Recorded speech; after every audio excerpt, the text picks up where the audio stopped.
electronic devices. There's apologies from Mr Tom Elliott. The draft minutes of the 13th of March are available for members, and if you're content that they're accurate, then I'll sign them accordingly. Chair Patsy McClone will be hopefully along later. He's daddy coming in Dungannon. So. Okay. Thank you, Sidney. Matters arising. There's 2 items.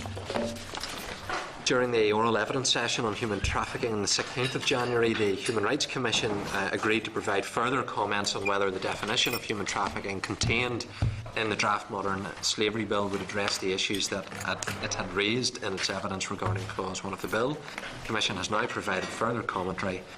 The letter is at pages 12 to 14 of the meeting folder. The Commission outlines the definition of human trafficking according to international standards and recommends that if the language of the bill is adopted, the Assembly should make clear the intention is that the domestic definition should be read to fully accord with the relevant international standards. The Commission suggests the committee may wish to engage the Minister to propose that departmental guidance be issued to this effect following royal assent and before any act comes into force. The committee may wish to consider this further during clause-by-clause deliberations later. Second is on the 6th of March, we agreed to invite the Director of the PPS to attend a committee meeting to discuss the on-the-runs administrative scheme and the letters. The Director of the Public Prosecution has responded to advise that while he has no difficulty in principle with the invite to attend the meeting, he wants to take time to assess which aspects of the participation of the PPS in this scheme may be appropriately discussed with the Justice Committee, and the Director will come back to the Committee on the matter as soon as possible, which I trust he will do so, and do so affirmatively. If he doesn't, it will be an issue that I would want this Committee to pursue with him, that this isn't something that he can try and hide from. So I hope that he'll give a response very shortly, and he will come before this Committee to deal with something of great public interest. Item 4 is human trafficking and exploitation, and the oral evidence session with the bill's sponsor, Lord Morrow, who is with us today, along with Dan Boucher, his advisor on this particular issue. So for members, pages 20 to 55 of your meeting folder are relevant to this particular session. So let me at this point now formally welcome Lord Morrow to the committee to speak to us with the amendments that obviously he's brought forward to us. So I'll hand over at this stage, and then if you want to make some opening remarks, if we can then go through clause by clause, and I'll allow members an opportunity to maybe ask some questions, and you can update us as we go through that. But if you want to make some opening remarks, Lord Morrow. Mr. Chairman, can I thank you for inviting me back to the committee this afternoon? And with your permission, I'd like to make some brief remarks before we consider each clause of my bill. I'd like to say thank you to 3 groups of people with regard to the scrutiny of my private member's bill. Firstly, I'd like to say thank you to everyone who took the time to give evidence on my bill. Some of those who gave evidence were incredibly brave, particularly those who have been victims of human trafficking or who were survivors of prostitution. I've also been deeply impressed by the expert testimony given on different aspects of my bill from a wide variety of groups. The testimony given will undoubtedly make this bill a better bill. Second, I'd like to say thank you to committee members for the scrutiny work they have done with my bill. I know that you have spent many hours considering in depth the issues raised by my bill, and that some of the evidence that you have heard has been difficult indeed to hear. My bill will emerge better for the work you have done, and I look forward to carefully considering the report that you will write. Thirdly, I'd like to say thank you to the Minister of Justice and his officials for constructively working with me on this bill. It is not a secret that the Minister and I do not see eye to eye on many issues, and I know that initially the Minister was sceptical of much of my bill. However, it is to his credit that on closer consideration of my bill, he has changed his mind on many of the clauses. On reflection, I have changed my mind on aspects of this bill too. As members will be aware, we do not agree on a small number of clauses, in my bill, but I am happy to acknowledge that my bill is a better bill for the constructive work of the Department of Justice. Members will have received my letter about suggested amendments to particular clauses. You will also have received a letter from the Department of Justice outlining a set of proposed amendments. Many of these amendments, I think, are positive, but there are some fine details yet to be worked out. I think it would probably be best if we considered the suggested amendments as we come to them. So, Chairman, those are my introductory remarks, and with your permission then, I would propose then to go and do a clause by clause report on my bill and where it is at the moment. Certainly. Thank you for the opening remarks, and I thank you for the comprehensive letter that you've sent and spelling out in detail the specific amendments. I think that's very helpful for members to be able to see the actual text of how the bill will be amended, the way in which you would wish it to be amended. And I think if we can go through members now, clause by clause, and anyone who's any questions they want to ask Lord Morrow, then we'll do it on a clause by clause basis. As members know, once Lord Morrow leaves, we'll then go back to go through clause by clause for people to be able to indicate where their position is developing and what other areas you may want to consider further. So, Lord Morrow, I'll hand back to you now to take us through each clause. Thank you, Chair. And Clause 1 of my bill provides definitions of human trafficking and slavery offences. As my letter outlines, I am not proposing any amendments to this particular clause. I do understand that following the Department of Justice consultation that changes will be made to this clause. Okay, members, any question on clause 1? No? Okay, thank you. Clause 2 of my bill makes it clear that the consent of a victim of human trafficking or slavery offences will be irrelevant with regard to these offences. Some have argued that this clause should be removed, but I am of the view that it needs to be maintained. I continue to believe that stating the need for the consent of victims to be irrelevant is important, since the question of whether the victim consented, despite being subject to deception or fraud, etc., can lead to misunderstanding of whether a person has been trafficked or not.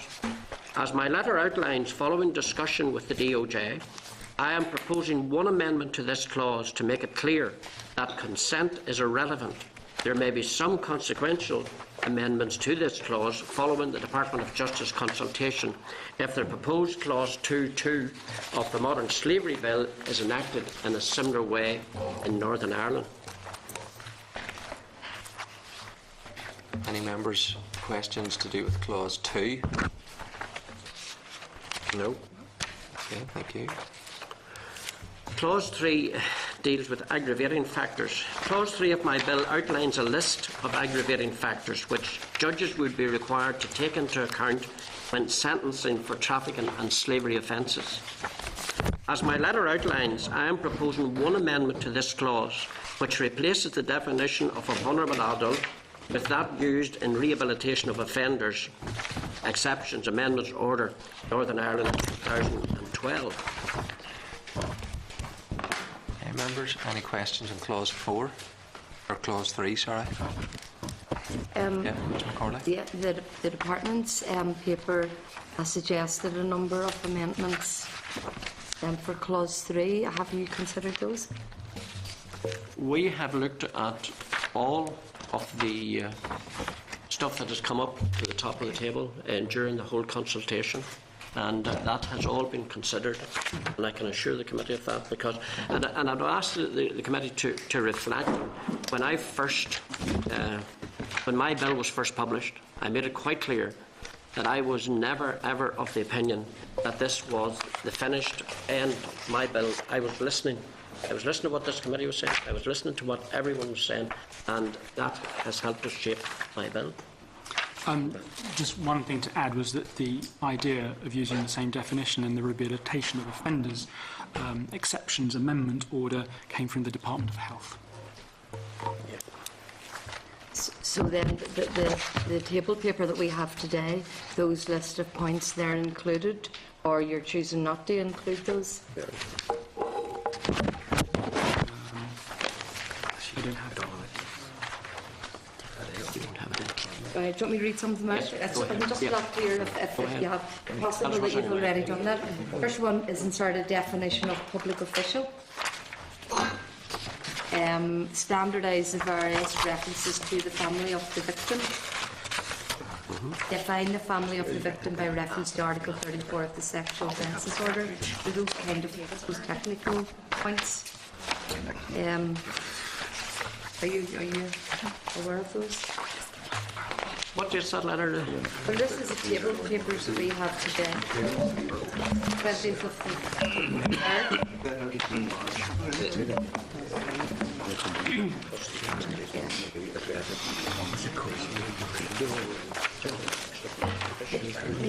just come back to it. Come back to it, like, we don't need to. So you haven't seen it? The department in writing to us, Lord Morrow, had indicated that you were content.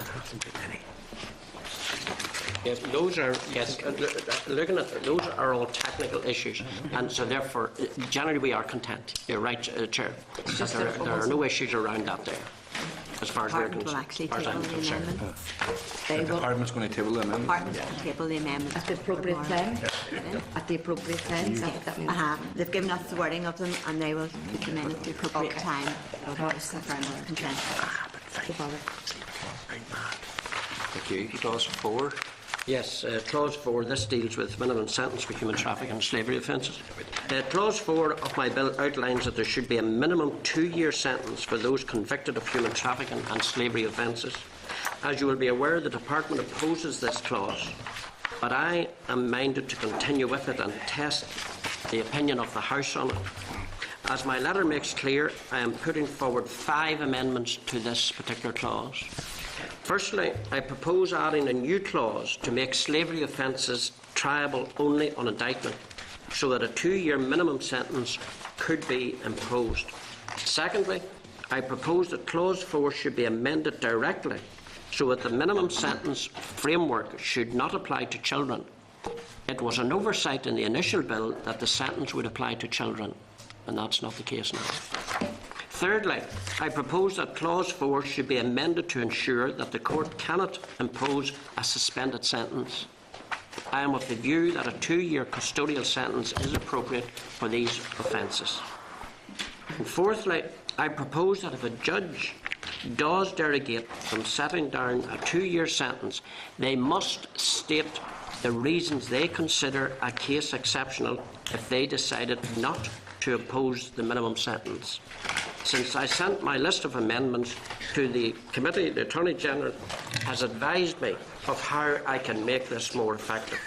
I will give a copy of the amendment to the committee clerk and to aid the committee here today, and I will just read out to you the change that I propose to make on the advice of the Attorney General, and which says if a court considers that there are exceptional circumstances which justify the imposition of a lesser sentence than that provided for under subsection 2, the court must give its reasons for considering exceptional circumstances to exist and record those reasons in the order book. That's the change I intend adopting what the Attorney General has advised here in this instance. Any members or questions? Just could I finally, fifthly, there's the fifth one. Following discussions with the department, I'm adding a new clause to Part 5 of the bill with consequential amendments that impact other pieces of legislation and sentence. So that is just as a result of other changes have been made, we would have to make these consequential amendments. Could I just ask, I mean, this is all very sensible, Lord Morrow, do we know a timeline of when the committee would have a full list of all these technical changes? Because whilst at the moment a lot of these look routine, you have to read the whole bill just to make certain it all fits together. Mr. Wells, the only one that we haven't got the wording for is the Attorney General's one, which Lord Morrow's now read into. If you go to this tabled pack, it's only today. I haven't seen that. Because the department only sent in some of them very recently, and so there is a tabled pack which will be for the next session primarily. And does that include the amendments suggested by the department and Lord Morrow and all together under one cover? Yes. Okay. It does.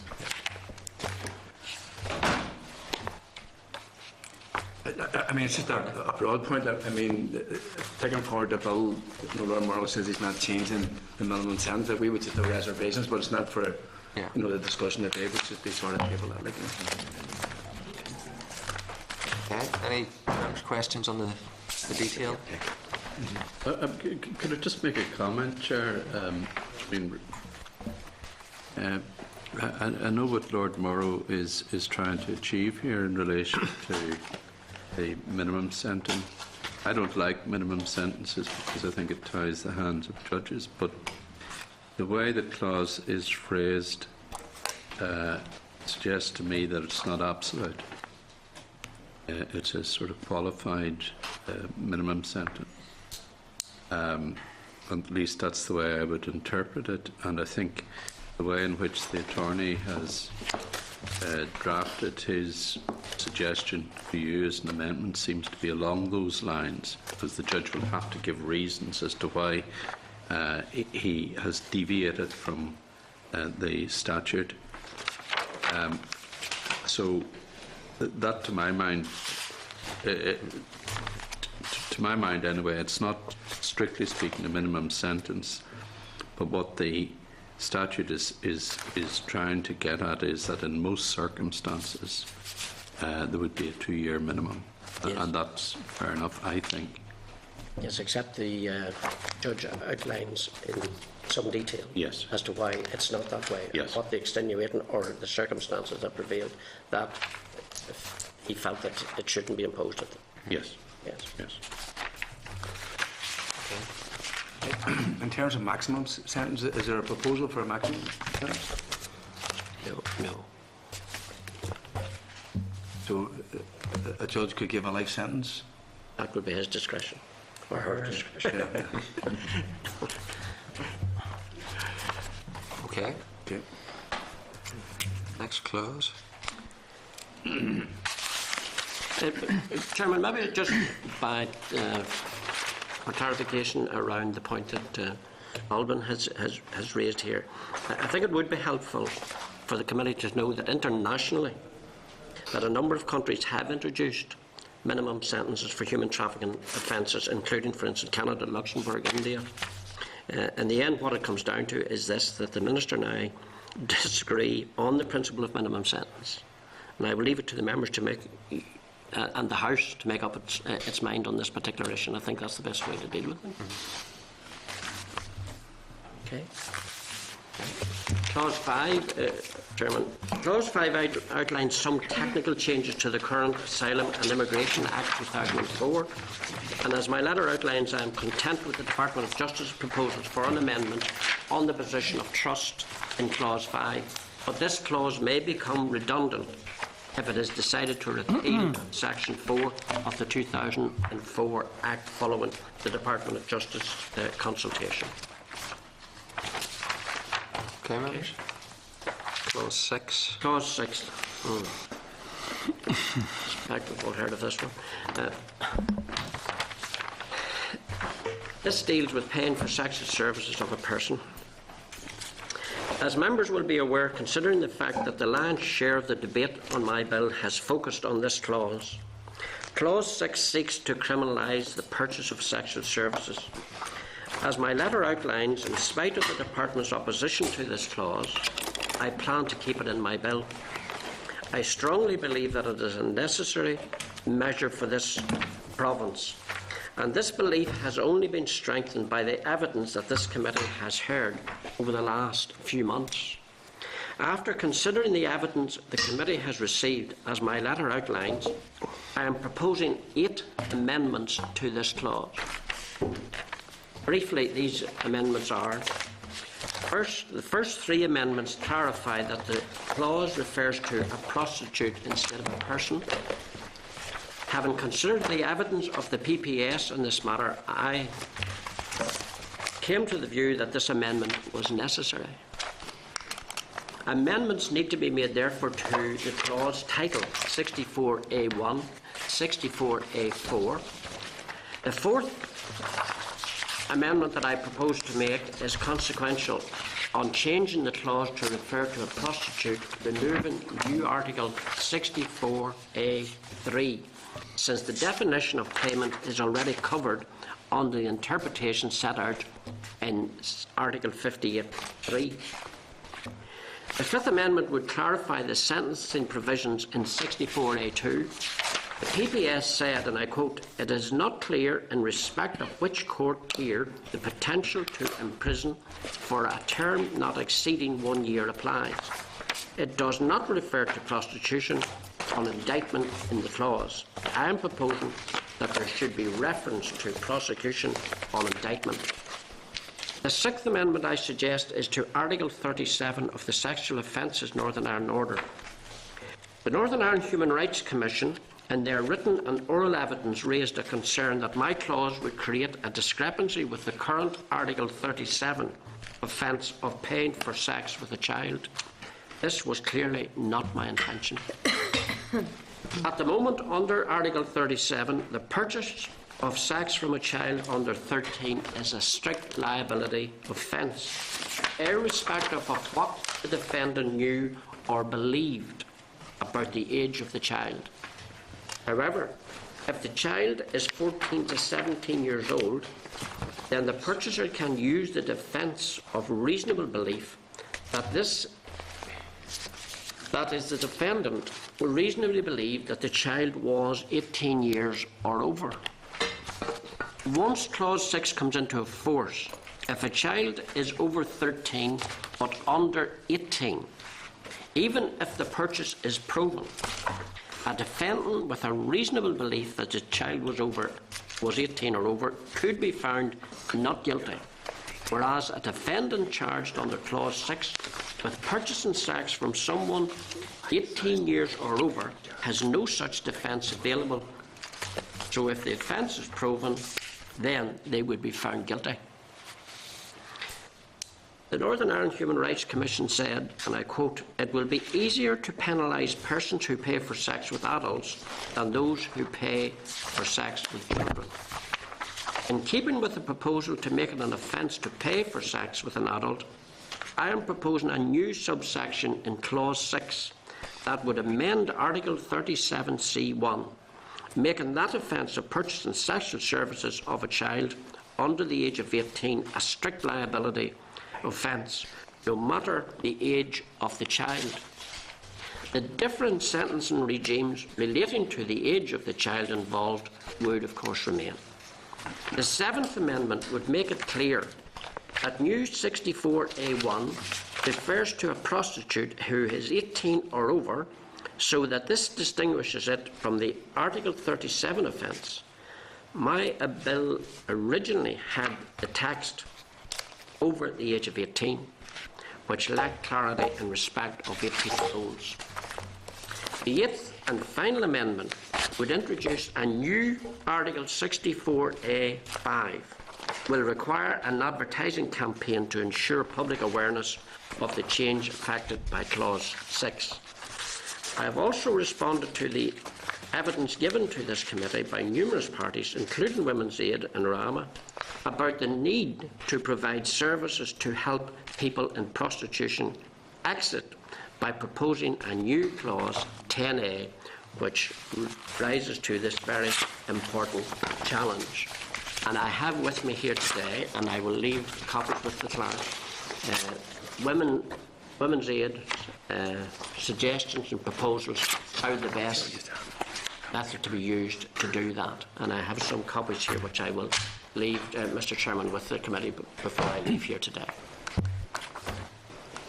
Okay. Thank you. Mr. Dixon? Yep, Lord Morrow, thank you for taking us through all of this today. Just in relation to the proposed new Clause 10, supporting those wishing to exit prostitution, have you costed that? What would provide and deliver a quality and genuine service, and how would that be provided? Go ahead. It's in the Women's Aid paper. £200,000 per annum is the costing that they've And that funding would come from the DAJ budget. Yep. Rather than the Department of Health? It would come from the Department of Health. So the proposal is that this would come from a minimum of £200,000 would come from the Department of Health budget. Well, Stuart, it's very difficult to tie it down to the last per note. I understand But that. You know, this is the figure that we're talking about in the region of £200,000. And I just wanted to get a feel for A, and I suppose in a sense, how many people do you envisage that delivering for? again, I think that is. This is the work of Women's Aid, who's presented this paper to us, and we're drawing on their experience. Well, let's see if we can. It doesn't say in. Based on their assessment of the number of people in prostitution in Northern Ireland, you could Just interested to understand what your assessment of the number of people is, and the likely number wishing to exit as a result of the bill, or just wanting to exit regardless of the bill. The offer of the help would be made available to people regardless of whether they were, as of today, committed to leaving. And in terms of the number crunching, I think probably it would be worth clarifying that with Women's Aid in terms of their... Do you have an estimate of the number of people involved in prostitution today? Not trafficked, no. Not trafficked, no. Well, I think in the region of 150. But I think it would probably be better if we wrote to the committee with a definitive answer to that question. And just in terms of that rough figure of 150, if 50% wish to leave, do you think that £200,000 is a reasonable sum? Would it need more? Well, we've taken Lord Morris taken advice from Women's Aid, who are the organisation with the expertise and who are working on the ground, and that's their projection. Obviously, they may have put it not 100% right, and I'm sure there will be, as with all things, need for some refinement, but that's their initial projection and their proposal. And this figure is drawn down by them on their experience. Their experience, yes, okay. So it is. But they wouldn't be the only organisation delivering a service to assist people out of prostitution, or those who are in prostitution who want sexual help advice and various other types of support. This isn't just about an exit strategy. It has to be presumably a holistic approach to medical issues and abuse issues and a range of other issues. Shelter accommodation. Well, yes, accommodation. It is located in the context of a direction of travel towards exit. It is not construed in the context whereby there isn't that direction of travel in place, but it doesn't impose on people the fact that from day one they have to be committed to that, because looking at the experience of organisations like Luhana, who've given evidence to you, their experience is that you have to take them on a journey. So, in a sense, what you're saying is that this is only targeted at those who have sort of effectively signed up for the programme to leave? No, but as I said, it's not about being clear in one's mind from day one that they want to leave. It's made available to people who are not of that opinion. But it is in the context of a commitment to encourage people to be there, to provide them with a route out if they want to seize hold of that. It's not in a context of where there isn't an emphasis on routes out, where, if you like, people are encouraged to stay. People want to stay, that's their prerogative. But there is that they are offered a route out. I understand that. That's an important offer to make to anyone who is in a vulnerable position, whether through drugs or personal circumstances or whatever. What I'm trying to get at is the intention to provide a resource surely has to be fairly targeted at anyone who is in a situation of prostitution, because that's the word we're now using. And even though someone may not have indicated that they wish to take this as their first step as a route out, surely the delivery of a comprehensive service has to be provided to everyone in prostitution in order for them at least to see that there is a route out. Well, the drafting of the amendment that you have with you at the back of the letter sets out terms in which provision of support services that were requested by numerous organisations, Women's Aid, Obama, Space, etc., which has been, I guess, a testimony to the scrutiny work this committee has done, that Lord Murray has listened to the evidence of people, and it has been defined in respect to the representations that were made.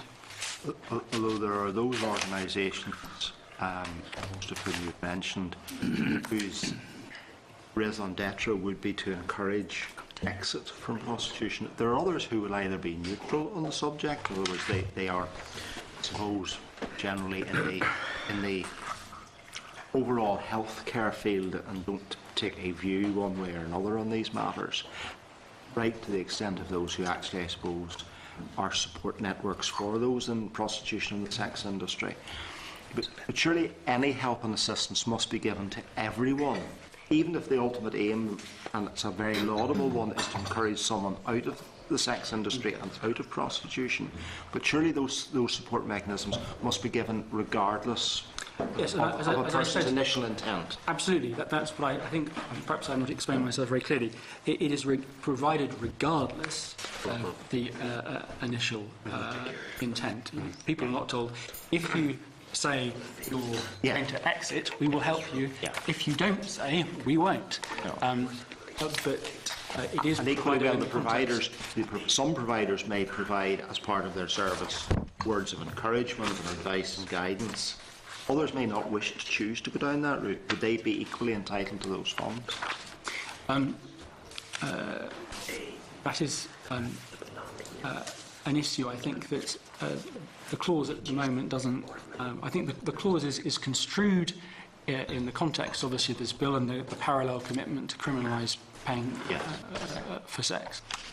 So it is in the context of a clear direction of travel, of recognising that prostitution is not a valid form of employment, that one wouldn't want to encourage people to continue either providing that service, and that one would want to come down very firmly on anyone who was seeking to purchase that service.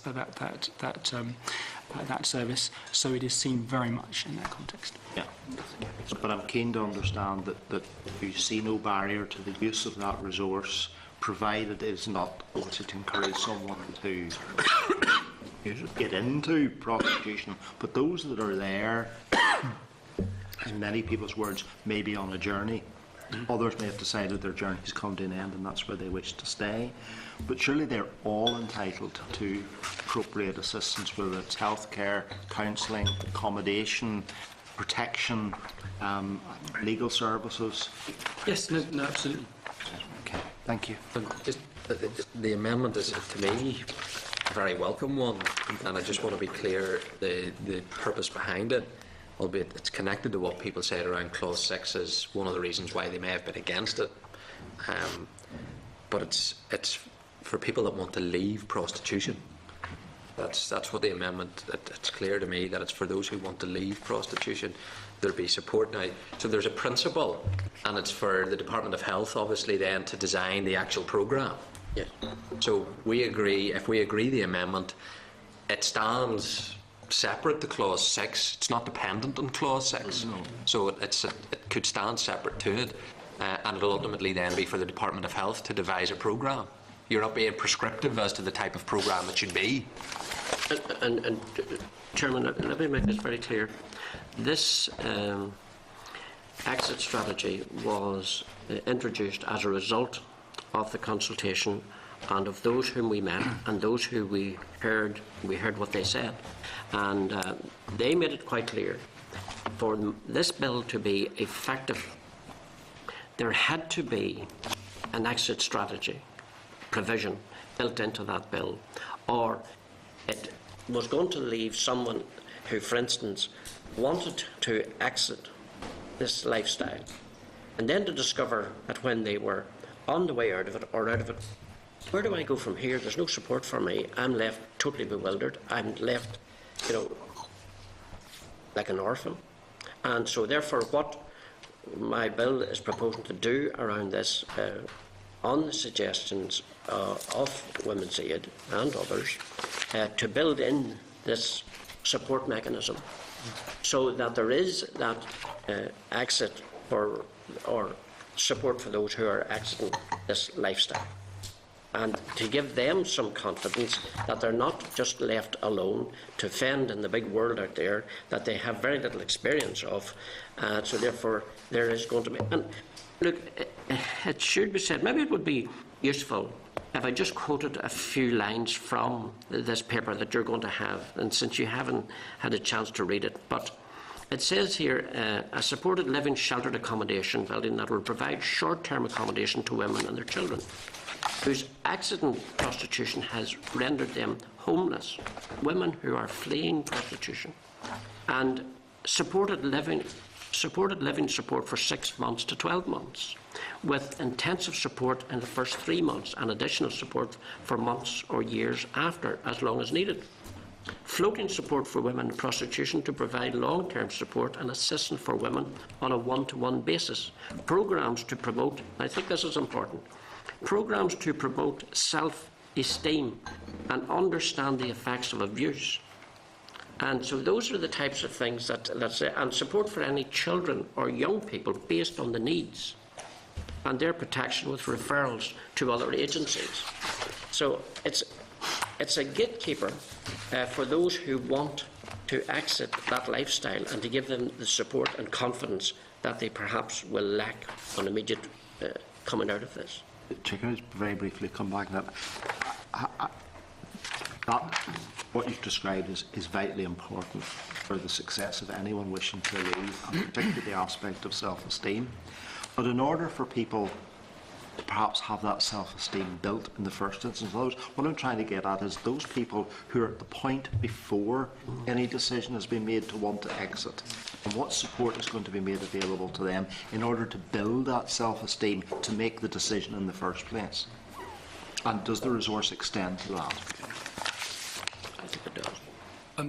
Well, my understanding, certainly from the evidence that was given to you from Ruhama, is that, who provide a good model of doing it, is that it is made available, regardless of whether, as I said, a commitment is given at the outset to leave, because people are on a journey.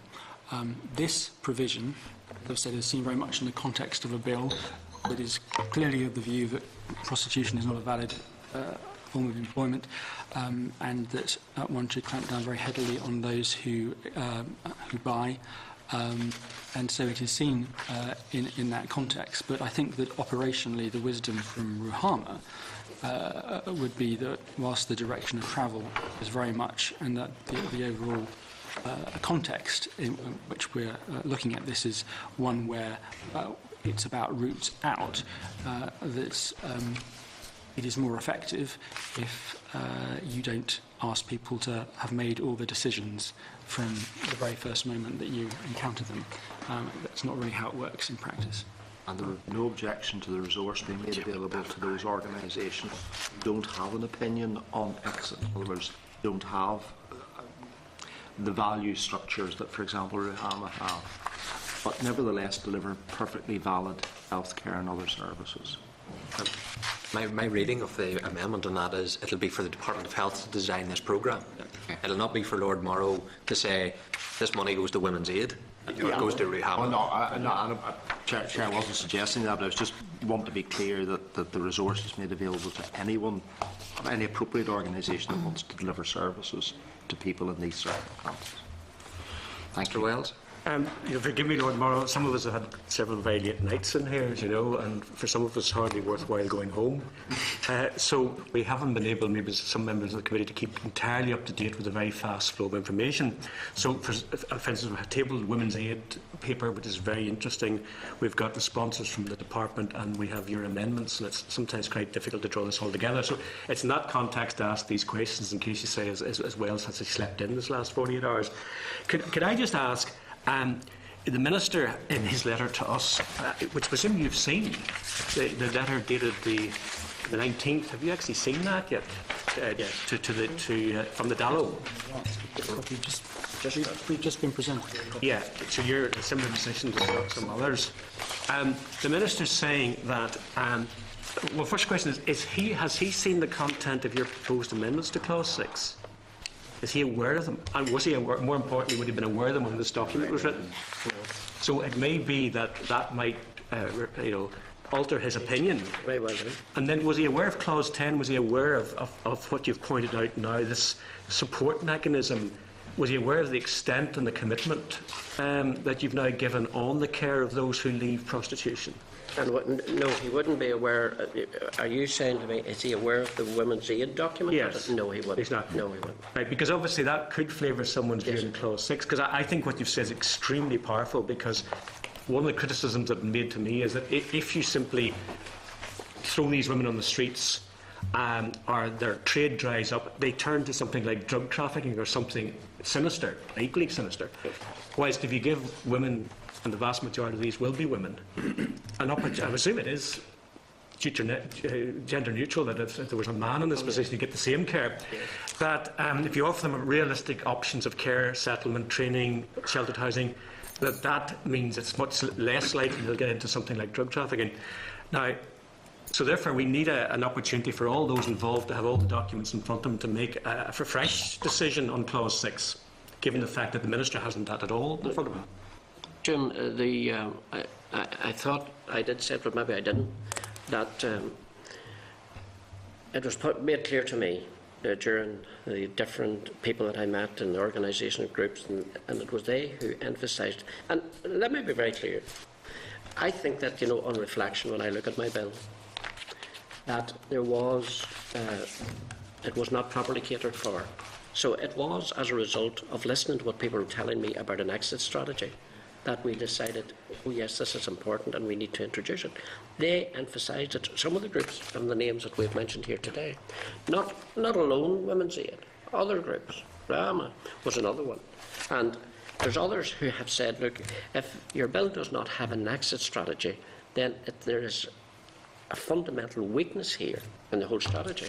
And you have said there, in relation to people coming out of prostitution, they then perhaps there's the tendency to turn to other things like drugs and stuff like that. This strategy is designed to try and steer them away from that and give them that support and self-esteem and confidence which they will really need and which is not there at the moment.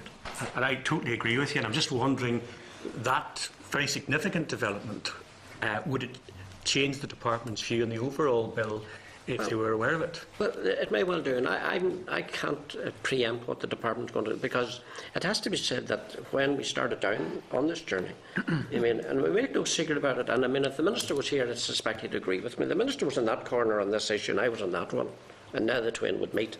We're not there anymore.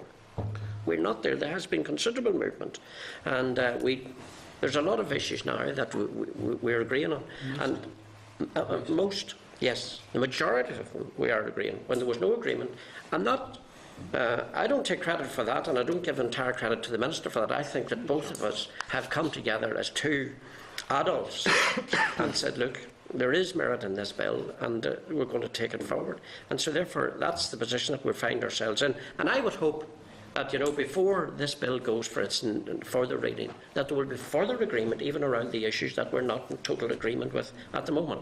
I can't preempt what those will be, but I do know that we're in negotiations and we're talking, and we plan to meet in the future again. Let me just encourage my own colleague and other members. I want to stick to the substance of the amendments that are put forward by Lord Morrow, rather than inviting him to comment on what other people's opinions may be. Otherwise, we'll be here a lot longer than what we need to be. So let's get to the amendments. Given that very stern warning by the chair, and feeling you'll have another late night tonight, certainly admonished, then I will just finish then with just rather than ask all the questions that I had in mind, just on the letter from the Minister on Clause 6, Article 64A. He's suggesting that there will be an amendment to the Sexual Offences Northern Ireland Order 2008 to extend from 6 months to 3 years the notifiable time where someone can make an allegation that a person was trafficked. Does that in any way come close to meeting your concerns about that particular aspect, which is, of course, fundamental to Clause 6? Well, Clause 6 is the one of those clauses that we haven't got agreement on. Right. Now, whether we can get an agreement in the end or not, only time will tell. And I'm not going to be unfair to the Minister. He might come round to my way of thinking, and I suspect some of you are saying, and you might come round to his way of thinking.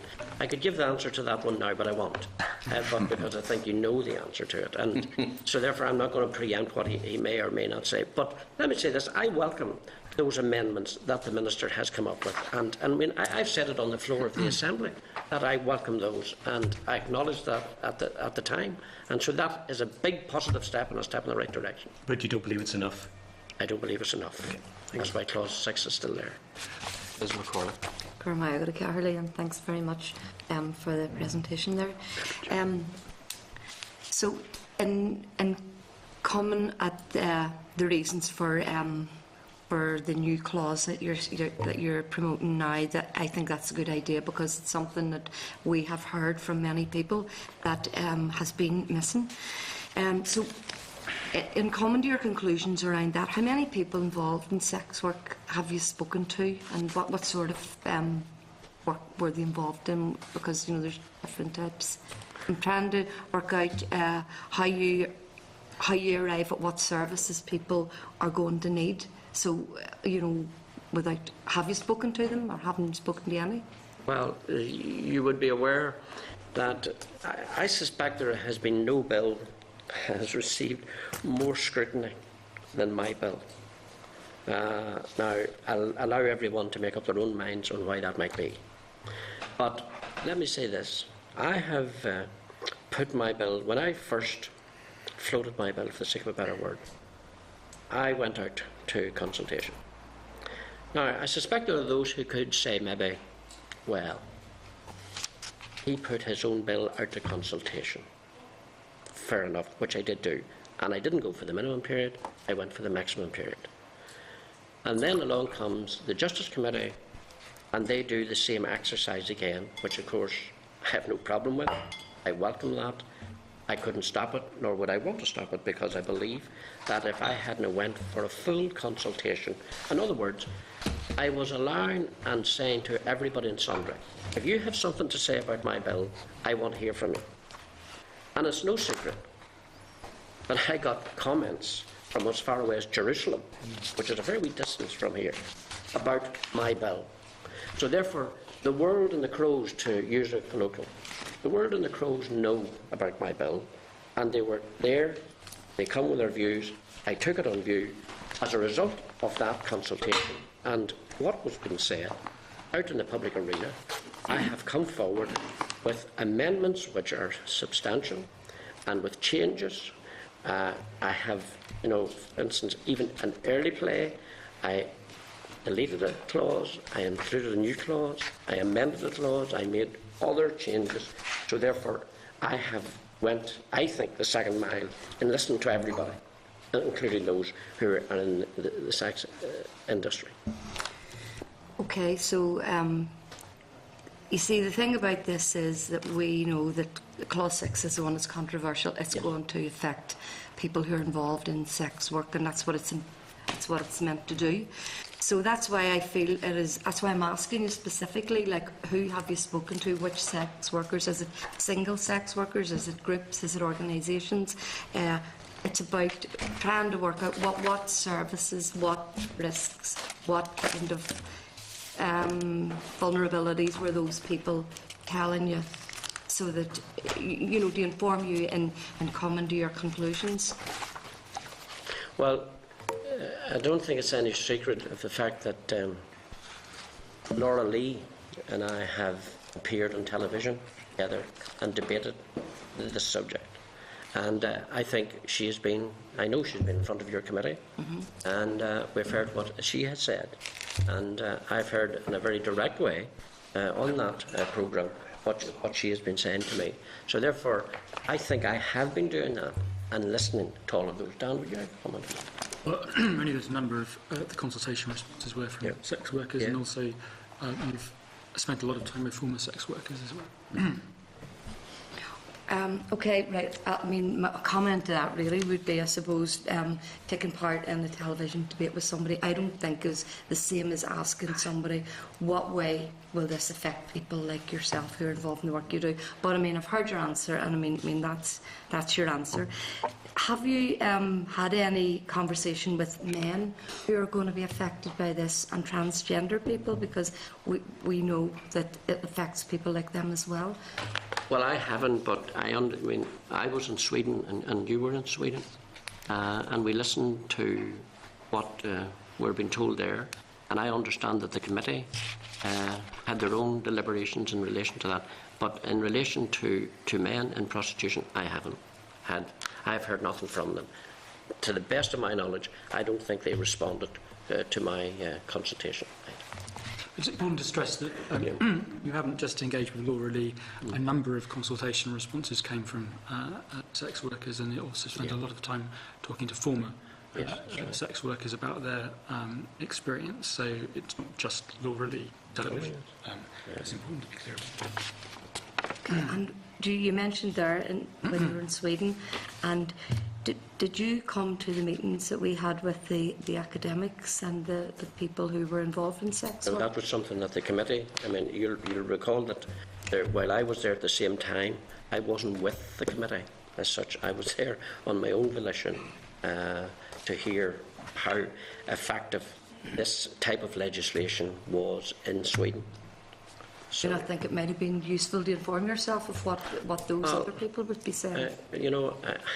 Well, first of all, I wasn't invited. That's the first thing. Secondly, I wanted to make sure that the committee couldn't get on with their business. I was not part of the committee setup. I used to be in this committee, but I'm not anymore. Some of you are saying that's a good job. And anyway, but that's the way things are. Well, I'm disappointed that you weren't invited to those parts of our visit, and I'd just like to know whose fault that is if you didn't get an invitation. The other question I want to ask you is, what risk assessments have you done? Do you take a view of what might the very serious risks be for people? And I'm asking this because we have been told at this committee that there are going to be very, very grave results coming from the effects of Clause 6 for people working in sex work. That's what they're telling us. What we're hearing is that people will be made more vulnerable. So, did you do any risk assessment? Right. Yeah. Well, first of all, let me say, in relation to people being more vulnerable, the cut and thrust of my bill is to provide support for vulnerable people. It's not to make vulnerable people more vulnerable. Now, I do accept that the sex trade and sex industry is a very, very, I think, dangerous profession, for the sake of a better word. And indeed, we had and I think you heard this figure yourself, we had the staggering figures in Sweden given to us, where there was something like 126 or 27 prostitutes in the Netherlands has been murdered over the past 25 years, was it? Where prostitution is legalised. Yet in Sweden, where my bill is based on the Swedish model, over the same period of time, there's just been one. So that doesn't strike me that people are now going to be more vulnerable as a result of this type of legislation. I think if I might add its answer to the question, has a risk assessment done? And the answer would be certainly yes, in as much as reviews of all the evidence base that is out there have been conducted. The underground thesis has been interrogated very closely, and obviously the critique of it, the problem with the underground thesis is that prostitution is in any rate a relatively underground industry, and the point obviously that prostitution cannot go underground because at the end of the day it only works because of making punters aware where they can go and buy women or men, and that requires communication, as the countries have testified who've gone down this route, that if the punters can find out where the women are, so can the police. We're obviously aware that there are people who don't particularly like the proposed change in the law, who will talk about the underground thesis and say that they think it is a valid concern. But having looked at the evidence base in and around and considered academic reviews, etc., etc., a judgment was made that actually this bill will result in less risk and less abuse, and will actually be an important step forward. Well, I can only go by the evidence that we've received, and the evidence that we've learned from people was that it will have unintended consequences, and people will be more vulnerable. And we heard that in Sweden as well, from the people who you didn't get the opportunity to speak to at that time. Can I just ask one last question? And as you know, the department feels that it's the lack of an evidence base for the scale and the extent of prostitution. That it's one of the reasons why they find it difficult to support Clause 6. So, and as you know, the department is conducting research, and there's other research being conducted at the minute. So, I'm wondering on what evidential basis then Women's Aid are putting their services together. How can £200,000 be arrived at if you don't know how many people are in prostitution, how many people are likely to want to exit, because you don't really know what their circumstances are, what their problems are, or what are the circumstances that they face as a result, of having made a decision to be in prostitution. We don't know any of that. So I'm actually curious about how we came to a figure of 200,000. Is this an amount of money that's there, that's actually tied down? Well, I suspect that this question may come up. Now, I have a considerable confidence in Women's Aid, and I suspect you would too, in the work that they do.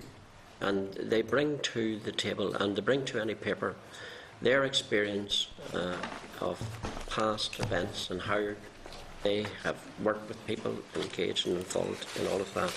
And I am to some degree led by them. However, it may well be that £200,000 is not an adequate figure. And I think maybe you're saying that in some way, that it may not be, and you might be right. But let me say, and I just want to deal with this, Chairman, when I'm here. We have heard, about we need more evidence, and we need to know more. And to me, this is an attempt, not by you, this is an attempt by others maybe to kick this whole thing into the long grass. Now, and I'm saying this today, that I believe that if this opportunity is missed, then there'll not be another opportunity for a very long time. And I just wanted to, I jotted down some notes in relation to this. And members, could I say this? I published my consultation on this bill in August 2012, which everybody is aware of. And it was thoroughly scrutinised. And I then introduced my bill to the House for its first reading before last summer. And I'll never forget it. I think it was at 12:55 in the morning. It was one of those other late nights. That was July 2013. Now, up to that point, we had not heard anything about commission and research into the area of prostitution from the department. Not a word. It was only in September 2013 that the Minister announced his intention to conduct research into prostitution. And it would have taken him until March 2014 for the academics to be selected. So when you and I sit here, they're not even at that stage yet. Now, it took 18 months from the time that I first announced an intention to consider Clause 6 to the Department of Justice getting the research underway. I've not heard a plausible explanation for the delay from the Department at any point. I have not heard anything from them as to why there's been this delay of 18 months. Members, if you were in my position today, what would you think was going on here? I'll let you answer that in the silence. What do you think is going on here? I know that the Minister and his officials would deny this, but it seems apparent to me that this is a classic civil service trick or scheme or idea to send Clause 6 into the long grass, from whence they hope it will never emerge. Now, let me be crystal clear on this. If I did what the Department are calling for and removed Clause 6, it would be nigh on impossible in this mandate for such a provision to be considered again. Indeed, it may not be until 2017, 2018, and possibly on past that such legislation could come before the House again. I accept that some members here may be happy with that, but having considered the evidence in favour of the approach outlined and what I believe to be the real need for it, I am not satisfied with leaving it that long. And I heard Mr McCartney asked a pertinent question to the department officials last week, whether or not they could liaise with me to see if I could delay consideration stage until the research was published. Fair question. The response given tells us all we need to know about where the department is, as one of the officials stated, and I quote, "There would be too much coming out of the research to make a decision in a short time, because we would have to consider its findings. There may be recommendations that involve other people and having to consult other people. I do not think it would work. I think it would also say the idea that we have no research on the issue of prostitution or on the Nordic model is, as I am sure members will agree, inaccurate. There are literally hundreds of research studies, both for and against the approach outlined, which can inform us about how this works. There is also the 2011 research into prostitution published by the Department of Justice, which we have heard precious little about from them. As a matter of fact, I can't recall hearing anything, but I might have missed it. I believe that this committee has heard compelling evidence in favour of the approach. Now, organisations, and I quote again, such as Women's Aid, the Irish Council of Trade Unions, the hugely impressive Turn Off the Red Light campaign, the Evangelical Alliance, the Catholic Bishops, the SPACE, and Northern Ireland Human Rights Commission have come out in favour of this approach that I have outlined. Indeed, I am informed that when the Justice Committee met with your counterparts from the Dáil, that the Sinn Féin TD Padraig McLaughlin stated that we do not need more research to take action in this area. Those are his words, not mine. It is very rare for me to agree with a lot about Sinn Féin, and you and I would agree that we often disagree, right? However, I wholly agree with your colleague in the Dublin Parliament on this particular matter. We have also seen the European Parliament support the approach outlined, and other countries such as France going down this route, and we have the evidence of the effectiveness of the criminalisation of the purchase of sexual services from other countries. Members, I believe that this is the right approach to take, and I believe we have the evidence to go forward.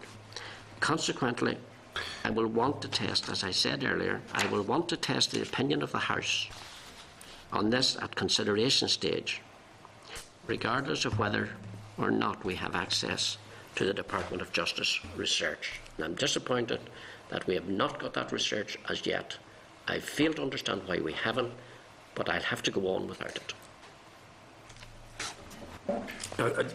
2 points. I mean, in relation to the, and if the department are dragging their heels, then I think that's something which we should be telling them not to do. But it's interesting that, you know, in quoting the Honeyball report, which you have quoted in terms of this, they also come to the conclusion.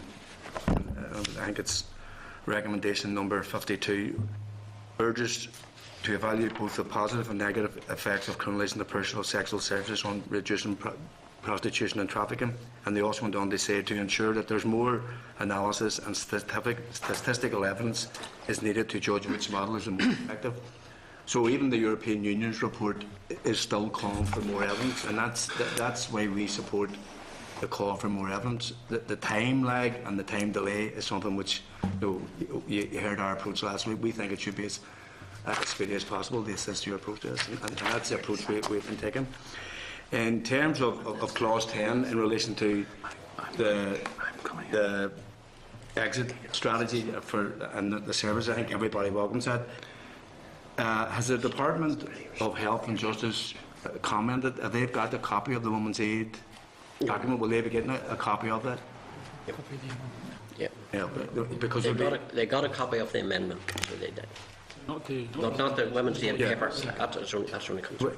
Is it their intention? Because I mean, yes. No, they will be key Yes. to the costing of it. No, because I mean, I have to be honest now. I don't doubt Women's Aid's integrity in it, but when I heard the figure 200,000, I thought it was very low. That was my first reaction when Stuart Dixon asked that question. But in terms of the clause is putting in the legislation a compulsion that this has to be done.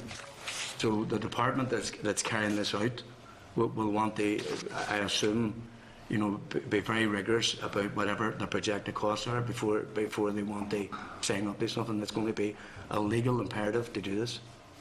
So that's why I would ask that it's given to the two departments. And I know well, you can be sure it will be. Yeah, and the education, and so they know exactly, and we'll come back and say to you, look, that's either a correct estimate or it's fair point. Fair point. Could I just, Mr. Chairman, you've been very helpful.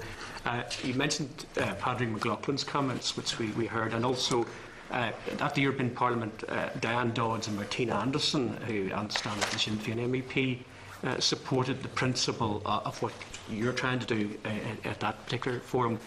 It is noticeable that she didn't, in the European Parliament, ask for the extensive research that's been asked for here. She signed up the report to Ashford. No, she didn't. She voted for. There's sure it is. She voted for the principle of what the report.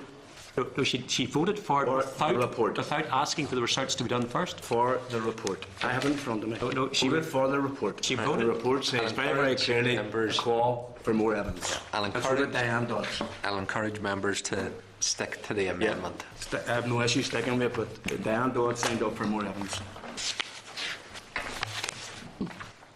Mr. Humphrey. Thanks, Chair. I think you're both very welcome, and Lord Morrow. It's interesting now we're talking about the type of model. It's no longer the case that there's anyone arguing for nothing to be done. And I think if nothing happens, at least the coming forward of your bill has generated much discussion, as you've already said, both in this place and across this country, about two evils. And there is a clear linkage between, as we have established here at this committee, in terms of the testimonies we have heard and in terms of the visit to Sweden, there is a clear, defined, understood linkage between human trafficking, slavery and prostitution. And, very clearly for us as a legislator here, this bill is to protect the most vulnerable people in society. Clause 6 is about protecting the most vulnerable people in society. And when you give evidence just a few moments ago in terms of talk of the removal of Clause 6, as some people in political parties may want to see happen, or indeed some civil servants may want to see happen, given your experiences, and certainly listening to the evidence that I've heard here from various people who have come before this committee and in Stockholm, at other meetings that I've attended around this, and I have to commend you as well. I was speaking to senior people in the Shankle Women's Centre recently, who I work with closely, and they were very much in support of what you're trying to do, and had a very powerful play recently in the Spectrum Centre in the Shankle around this issue.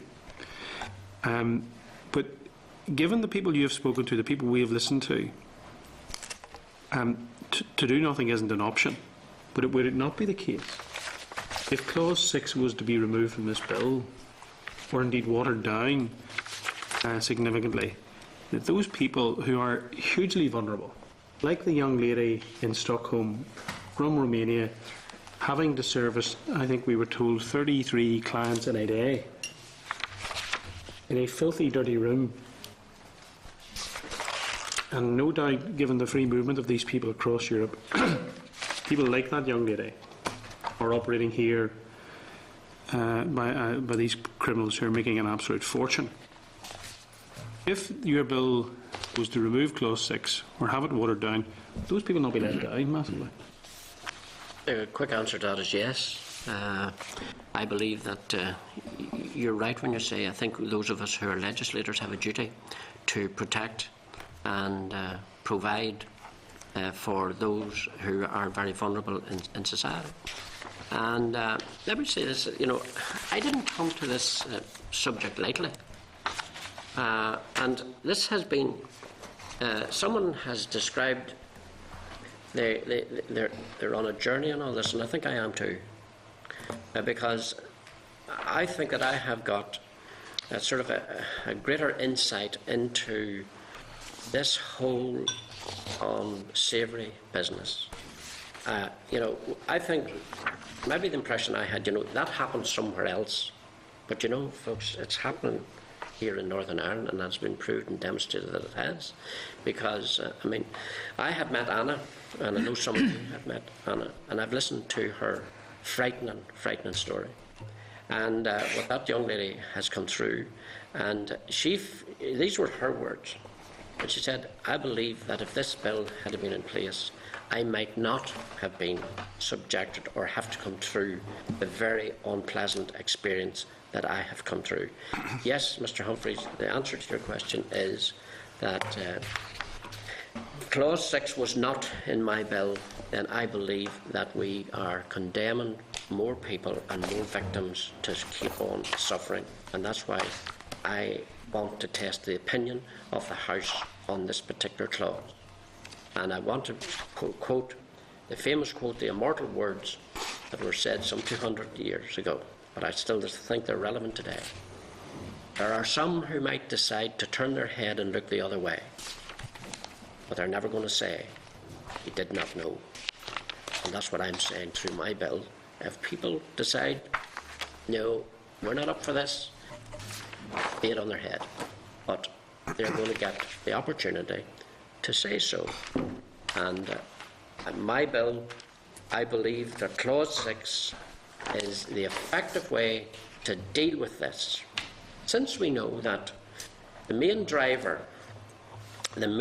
for trafficking is for sexual exploitation, why wouldn't we tackle it?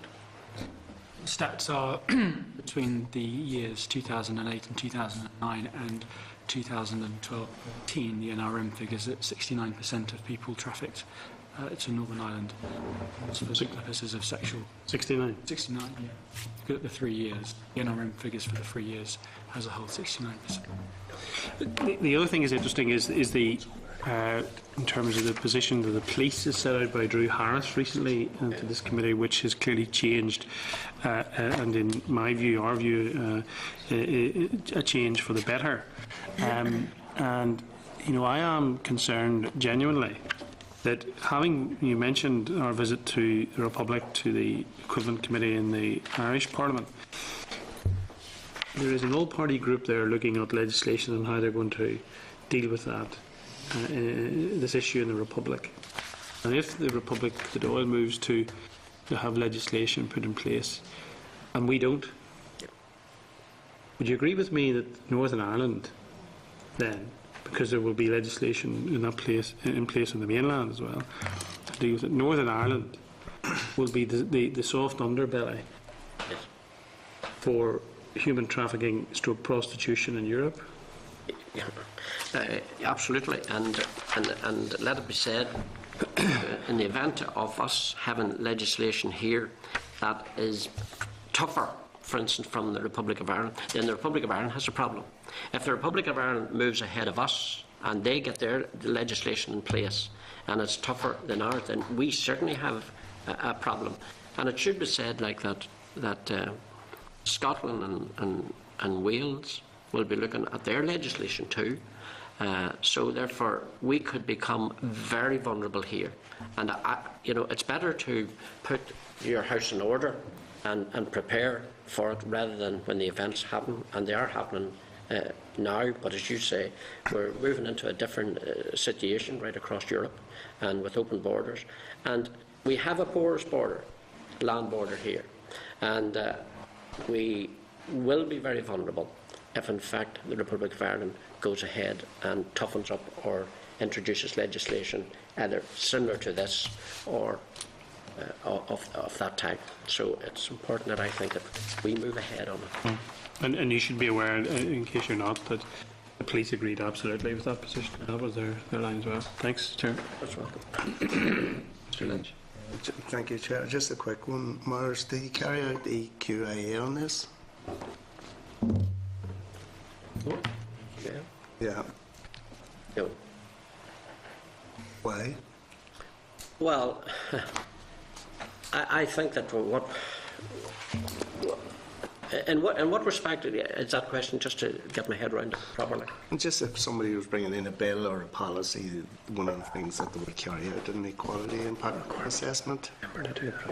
Mostly when people are bringing in legislation, they would carry it out to see what it would have an impact on vulnerable adults, people.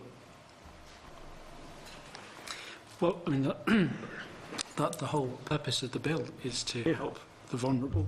I suppose one could attach an equality impact assessment to it, but given the fact that its whole raison d'etre, the kind of central theme that runs through obligation. It's not an add-on. Well, it's a statutory obligation on departments, not on private members. I don't understand that. I mean, I'm sure that one could be provided, and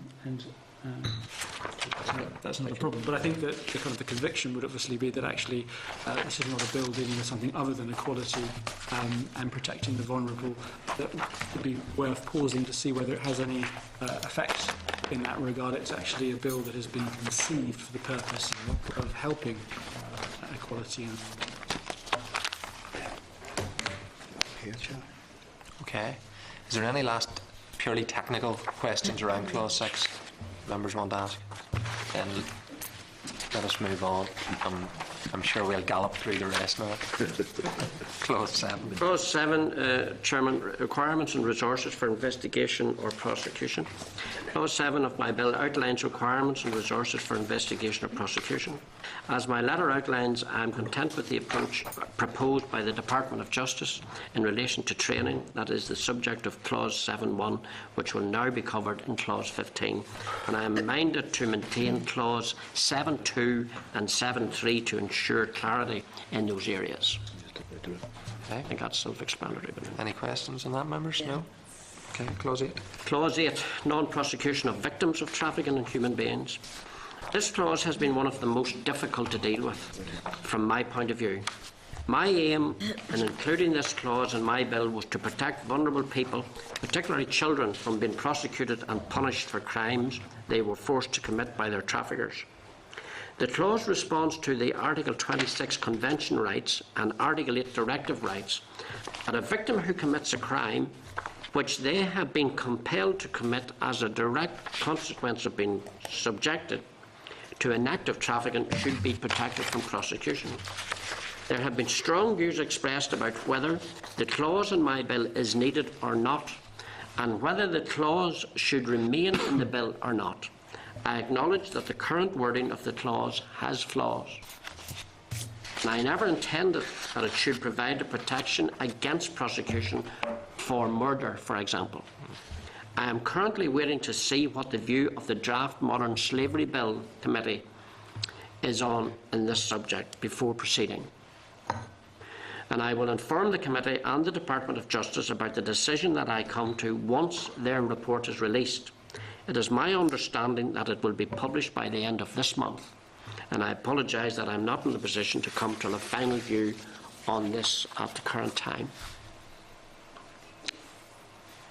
Okay, Mr. McGuinness. Chair, I just want to say I think that's a wise course of action. Whether or not you intend to include Clause 8 ultimately in the bill, I think it's wise to take some time out and examine it further. It seems to me, and I reflect on what the PPS people said whenever they were here, it seems to me that there probably is sufficient protection within the prosecutorial code of conduct, and they, I think, would exercise a non-prosecution approach by way of recognising the public interest where people are genuinely victims of trafficking. So I think, in a sense, it may well be, at the end of the day, you might conclude that this clause is not necessary. Well, thank Alban for those comments, and that is why we are waiting to see, and it may well be that this clause will not be in it. That is something that we are deliberating on, and as I said in my remarks, that it has been a very, very difficult one for me to get my head round. But it's not the finished article as yet. Could I just further say to that it may well be that you might want to include some reference to children or minors who may be involved in criminal activity to give them protection. That might be appropriate. But that's just a side comment. Mr. McCartney. In your discussions with the department on this clause, has there been any discussion around, decriminalising prostitution? No. As part of this? No. Is it something you would consider that?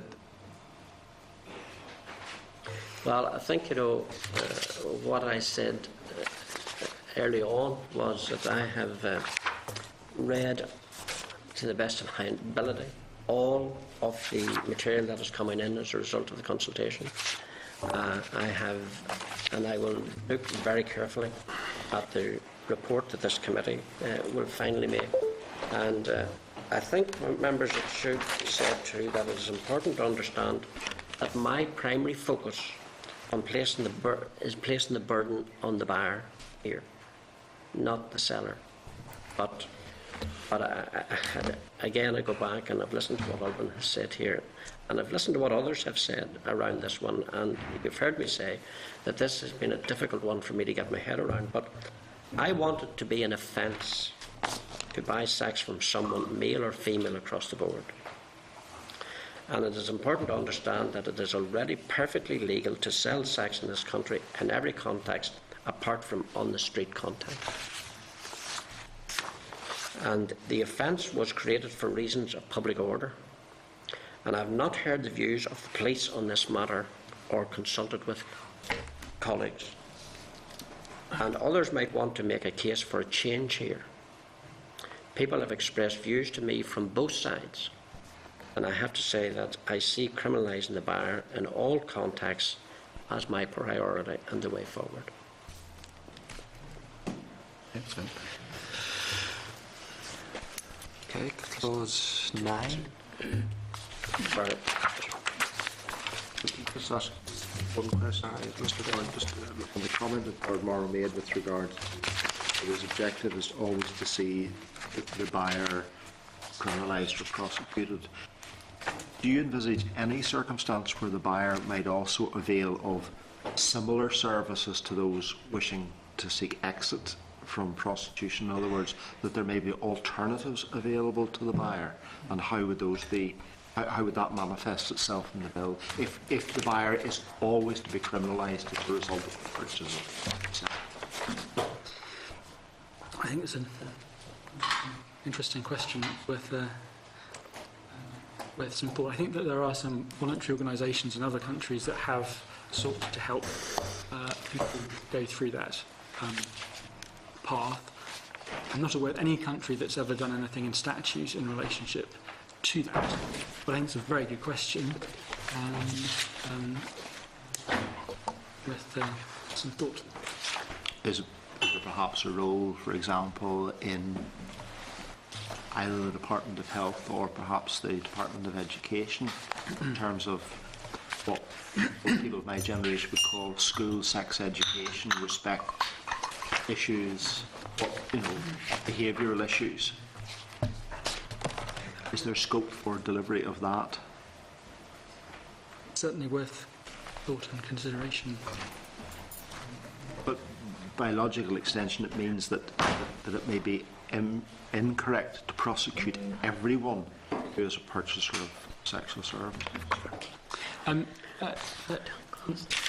I don't think that doesn't follow. I think it's perfectly right to help people who say, I have brought sexual services in the past. I recognise actually that this isn't the way forward. Is that not a confession? Well, it is, but you're not in a position where you are doing it live in front of the police. If you say that in my past, I admit that I might have been involved in this area, but I'm now actually wanting help, then I think there's a very valid role for charities to afford help and support to people who want to go down that particular path. But I don't see any tension across everyone. Thank you, sir. I think we're in clause 9. Yep. Okay. Victims of traffic. Clause 9 deals with victims of trafficking in human beings. Clause 9 of my bill seeks to provide definitions of victims of human trafficking. As my letter outlines, the Department of Justice have also set out. I propose to make some amendments to clauses 13 and 14 to ensure that there is consistency in the language used in legislation related to so-called special measures. I am proposing 2 minor consequential amendments to clause 9. These may need to be amended further in the light of the proposed amendments to clause 9 that the Department is working on, which I have yet to see. Okay. Any members in clause 9? Clause 10. Requirements for assistance. I think you've covered most of it, but Yes. go ahead. Yeah. Do you want me to go ahead, sir, of course. Clause 10 outlines requirements for government departments to provide assistance and support to victims of human trafficking. As members will be aware, the Department of Justice and the Department of Health both support the inclusion of this clause in the bill. I am very grateful to them for that. However, it has proven to be a complicated business drafting this clause to ensure that it will be effective. It is my understanding that the 2 departments require more time to finalise the exact wording on this particular clause. It has been suggested that scrutiny on clauses 10 and 12 be delayed until the Department of Justice returns to this committee with its report on the responses to its human trafficking consultation, and I, Chairman, am content with that approach. Members, any questions on that? No. Clause 11 deals with compensation. This was one of the clauses raised by the examiner of statutory rules. I have agreed with the Department of Justice that there should be an obligation to bring forward statutory guidance on when and how a trafficking victim should receive compensation, and that this will replace clause 11. Therefore, there will no longer be a reference to an order under this clause, and I am content with the amendment that the Department of Justice has proposed in this. Okay. Members, any questions on 11? No. Clause 12 deals with child trafficking guardian. Clause 12 of my bill proposes to introduce child trafficking guardians in Northern Ireland. As members will be aware, the Department of Health supports the inclusion of this clause, and I am very grateful to them for that. However, as with clause 10, it has proven to be a complicated business drafting this clause to ensure that it will be effective. I have tabled one amendment to ensure that a child trafficking guardian is independent of the health and social care trusts. I am in ongoing discussions with the Department about this, and I'm waiting to hear from the Department of Health on other amendments. It has been suggested that scrutiny on clauses 10 and 12 be delayed until the Department of Justice returns to this committee with its report on the response to its human trafficking consultation. And again, Mr. Chairman, I am very content with that approach. Okay. Members?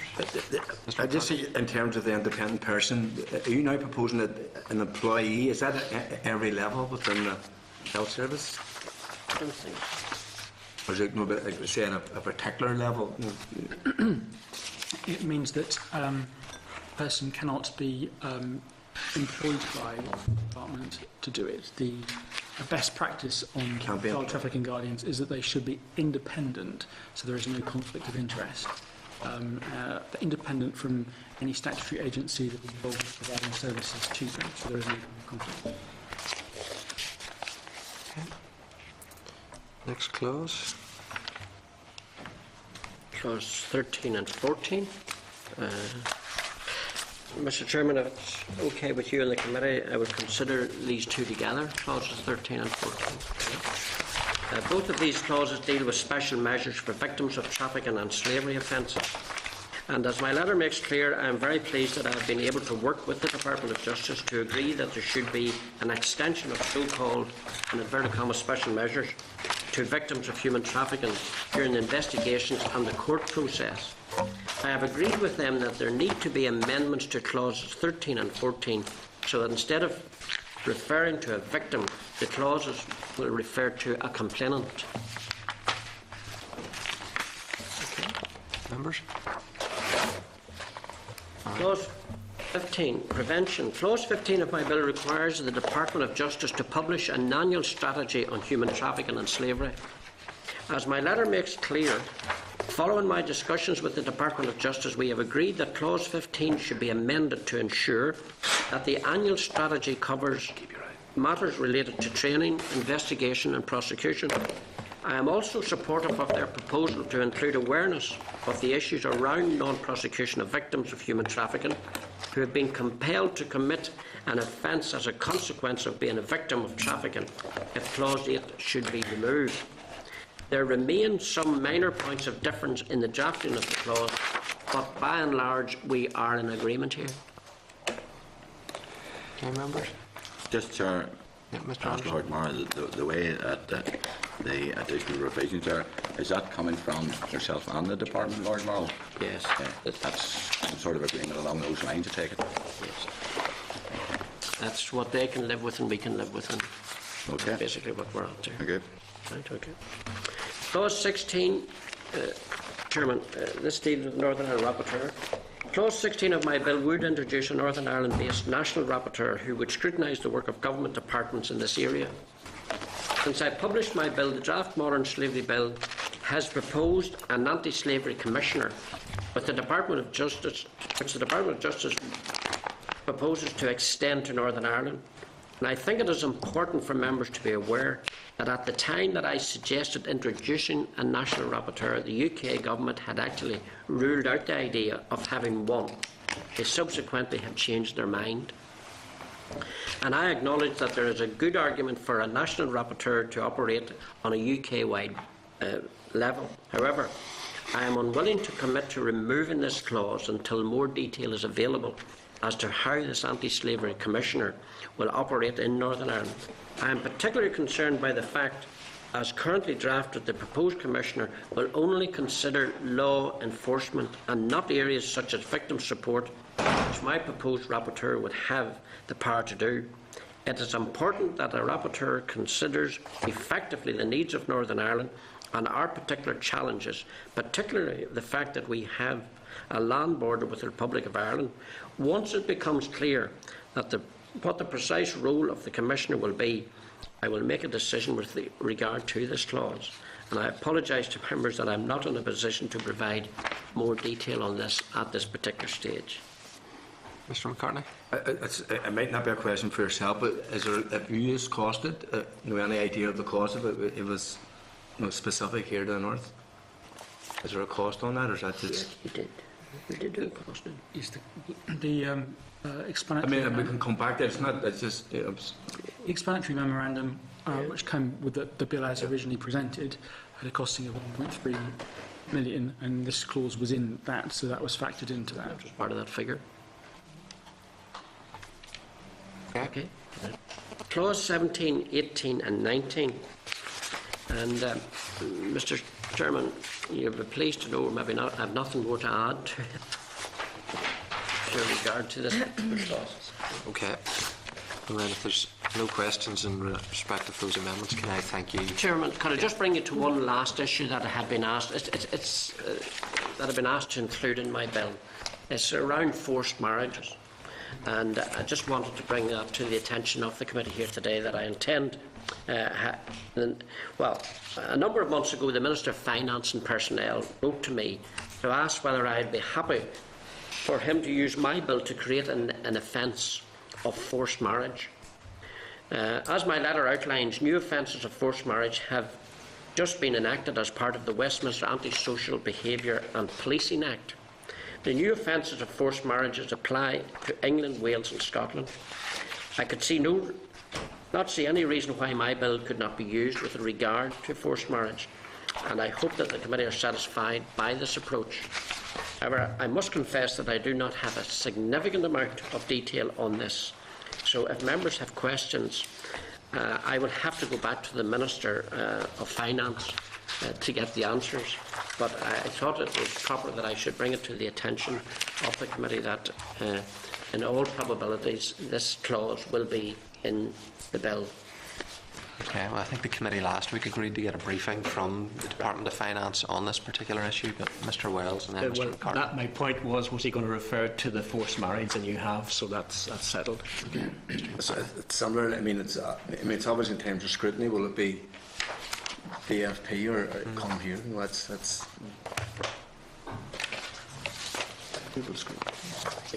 Will come to us as the bill, I assume. I think it'll come here. Okay.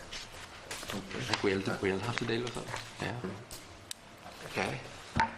Lord Morrow and Dr Butcher, thank you very much for coming to the committee today. Your time's been much appreciated. Chairman, can I thank you and the committee for their tolerance, and thank you very much for all you've done. I know I've taken up, I'm not talking about today, I know I've taken up much of the committee's time over the past weeks and months, and I suspect at times you could see me anywhere, but I do want to place on record my appreciation for all the committee. Your usual fee. Thank you, Chairman. Thank you for those comments. Okay, members, we're going to move then into going through clause by clause, and at this point I'll be seeking members to indicate what clauses they're content with, what clauses they're not content with, what clauses they have no comment to make on, or what clauses they require some more information upon. That'll allow us to try and filter through the clauses, get whatever information may be needed for next week, and then we can try and home down into trying to get to the formal clause-by-clause consideration stage of the committee process, which will be today 2 weeks after 3rd of April. Okay, so you have the pack. Can I just thank the committee staff for a lot of work that's been put into gathering this information all together. It's been challenging for them, but nevertheless they've been able to do it.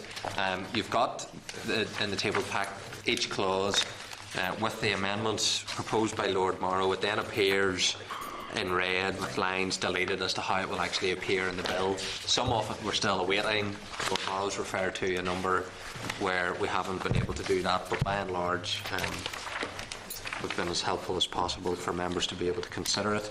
And then you had the folder provided, which gives a summary of the evidence that has been received by the committee over the course of the last number of months, which hopefully has consolidated a lot of the information that has allowed members to just recap on what they said. So if you have your folder, or if you're really impressing people and going with your computers, I intend to, you'll need both of them beside you in terms of clause 1, which will highlight what some of the groups have said, and then obviously the amendments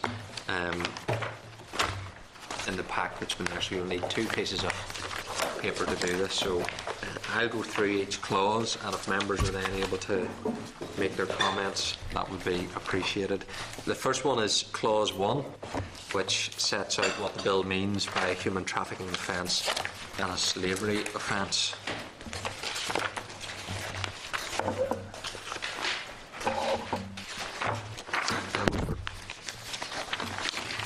Are we waiting on anything for that? Or was that one that Morris? No, Lord Morrow has highlighted that he's no amendments, but this clause is likely to be subject to changes following the ongoing consultation. And again, the Department has also indicated no amendments, but the consultation proposals could directly impact on this clause. At the minute, apart from that one very small proposed amendment, clarifying to Lord Morrow, the clause is as it stands, but it may be affected in due course by the outcome of the consultation. Okay. Which the Lord Morrow's amendment was Clause 2. So there's no more information to be sought. Obviously, if there's a slightly revised amendment of a technical nature, then deal with that. But there's nothing in principle that members have an issue with. Really, whether members are content with the clause 1 as it stands at the minute, but recognising that it may be subject to changes later on as a result of the consultation the Department is currently undertaking in relation to the modern slavery bill. Okay. I'll take that as contentment. Clause 2 is that consent relevant for a victim of human trafficking or slavery offences, and again, it's a technical amendment. Lord Morrow's bringing in respect of it.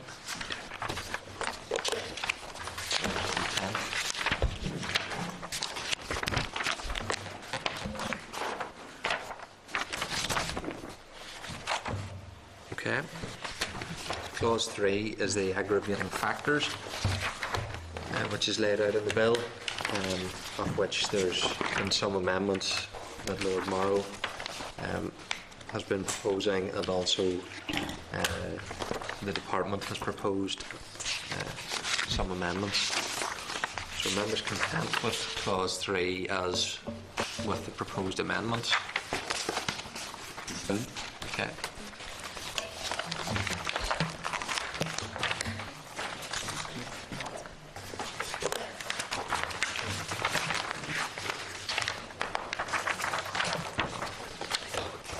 Clause 4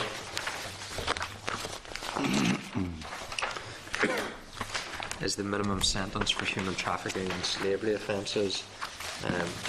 You will be able to see then the proposed amendments which Lord Morrow has been seeking to bring. Does Lord Morrow include the Attorney General that indicated immediate?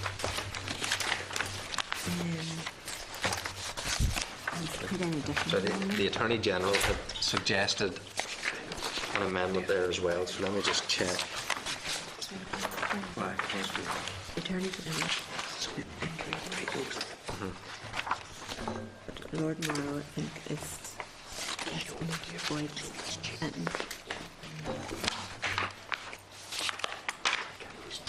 So that deals with the Attorney General's amendment? It seems to be but he is saying that she Yes. cannot impose a suspension. That's what the Attorney General. That was the issue he had. So it seems to be different, but it's addressing. This is the issue about preventing the court from imposing a suspended sentence, that it would be immediate, which Lord Morrow is addressing through it's that second one on his list. Clause 4, page 2, line 41 addresses it. So it seems to be dealing with the same objective. Yeah. The Attorney General was pointing out that the way it was worded, he felt that the court could have imposed a suspended sentence, so he wanted immediate. Yeah. But Lord Morrow seems to be addressing that point, but in a different way by the amendment he's put in at page 2, line 41. He's put, the court shall not exercise its power under Section 18 of the Treatment of Offenders Act, suspended sentences in relation to a sentence which it is required to impose under subsection 2. Okay, so are we content with clause 4 as amended by Lord Morrow's amendments? I want to say that the addition of wording that would prevent the court exercising power to suspend a sentence, that's something that I couldn't agree with at this stage anyway. But what I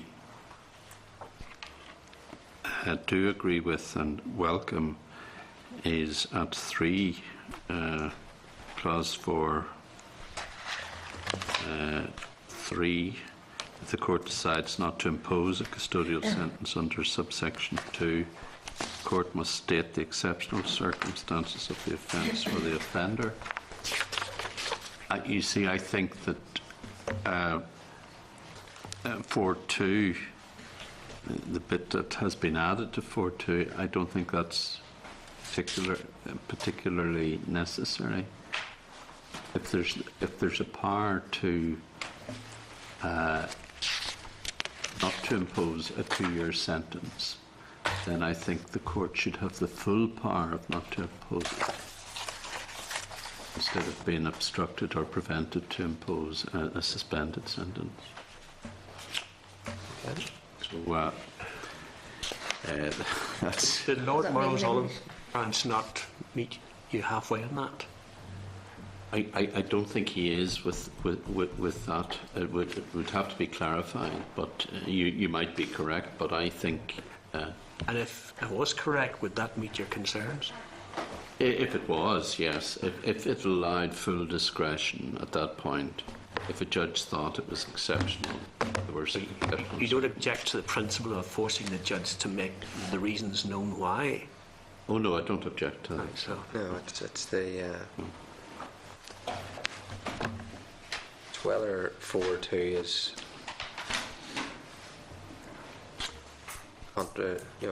contradictory to 4.3. Yes.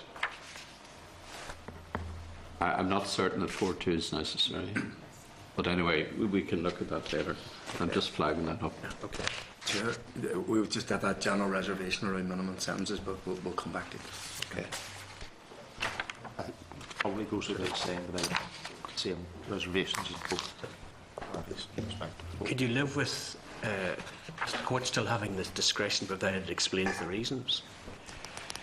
It would be around exceptional. I mean, I think the sentencing guidelines as they're laid out allows the judge to look at the circumstances and then impose the appropriate sentence rather than compelling them to say it has to be 2 years unless.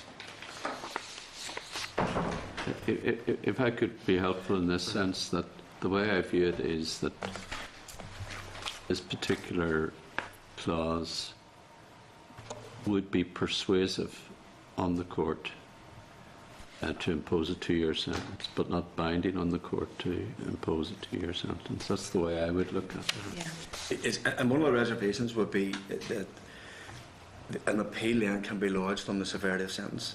And I think you would open it up to appeal on whether or not the judge gave appropriate weight to the exceptional circumstances that the person puts forward. So it gives the judge more latitude and less of an opportunity then for an appeal. That would be the broad. I mean, the sentence should be appropriate, but not leave it open that you have a conviction and then there's an appeal based solely on whether or not the judge put proper weight on the exceptional circumstances, which I think most people, you can make an assumption that everybody will say, well, my circumstances are exceptional. Okay.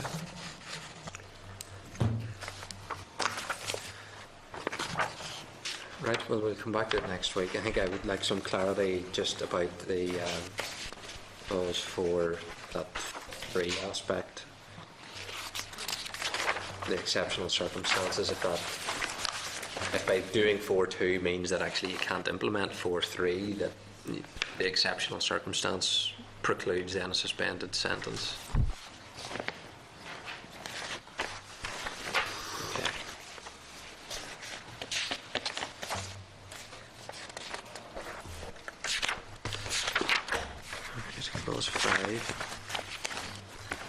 It's the issue around amendments to the Asylum and Immigration Act.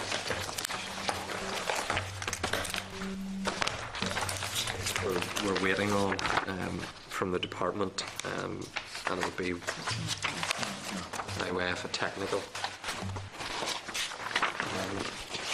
So I don't have any issues with as it's currently drafted.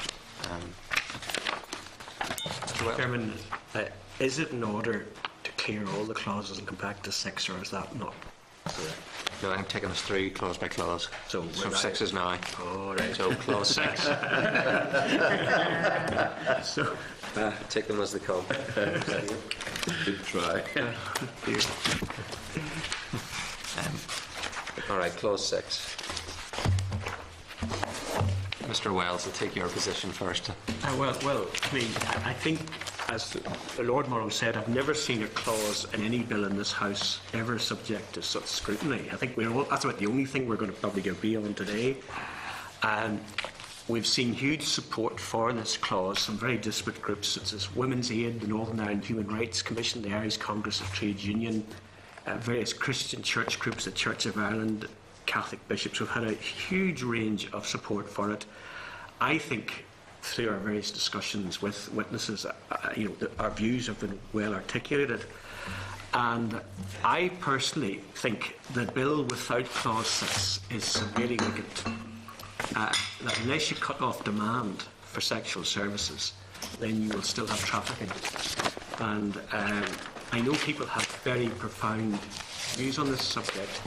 I notice that Lord Morrow has moved a long way on many clauses to meet the department, and the department, to be fair to them, apart from this clause, have moved a very long way as well, and I think we need to record that, that them and us that we had faced at the start of this is very much people working together on every issue apart from this. I think the evidence we received from those who had come out of the industry were absolutely compelling, and some of the most difficult arguments that I've had to listen to. And the Oireachtas hearing I thought was extraordinarily helpful, because we had TDs who'd gone in with a very cynical view on the equivalent legislation, and as one Donegal TD told us, he had a personal journey and was convinced by the weight of the argument in the Republic on this issue. And I think anyone who's listened to the evidence given here could not be persuaded that this has to be the way forward. I notice France is about to follow the example as well. I think the evidence from Sweden was overwhelmingly in support of it, the police, the social workers, etc. So I think I'd be saying that clause 6 is absolutely essential, subject to the amendments, of course, that Lord Morrow has outlined, and we need to see the technique. We need to see all that in one piece of paper and get time to read it. But apart from that, I think yes, it should stay in the document. But just to add to Mr. Wells, one aspect that I do want some more clarity on, the Attorney General made it explicitly clear that the term person should be kept and not replaced with prostitute. Obviously Lord Morrow's amendments is to replace person with prostitute, and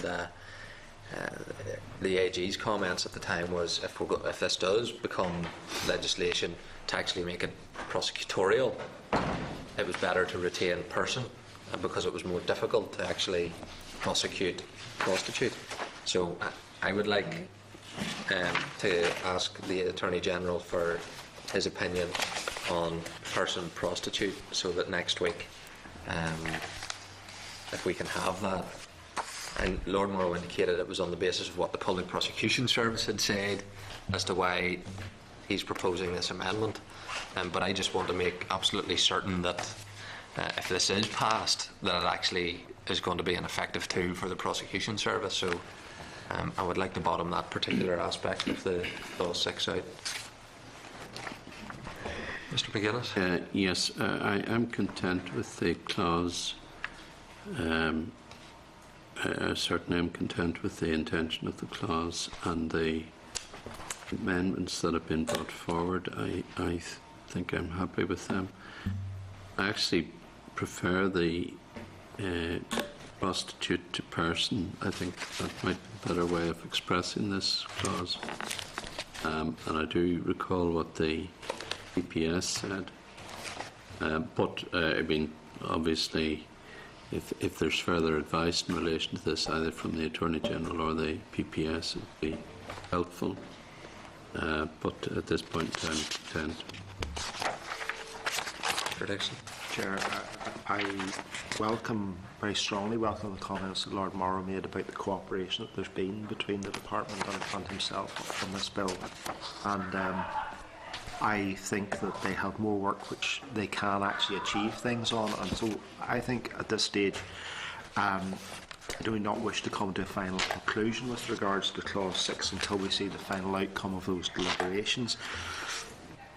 Trafficking is, and I hope and I genuinely believe, Lord Morrow, that trafficking is a great deal more than just the payment for sexual services. And if we are genuinely to tackle that, then this bill is important. I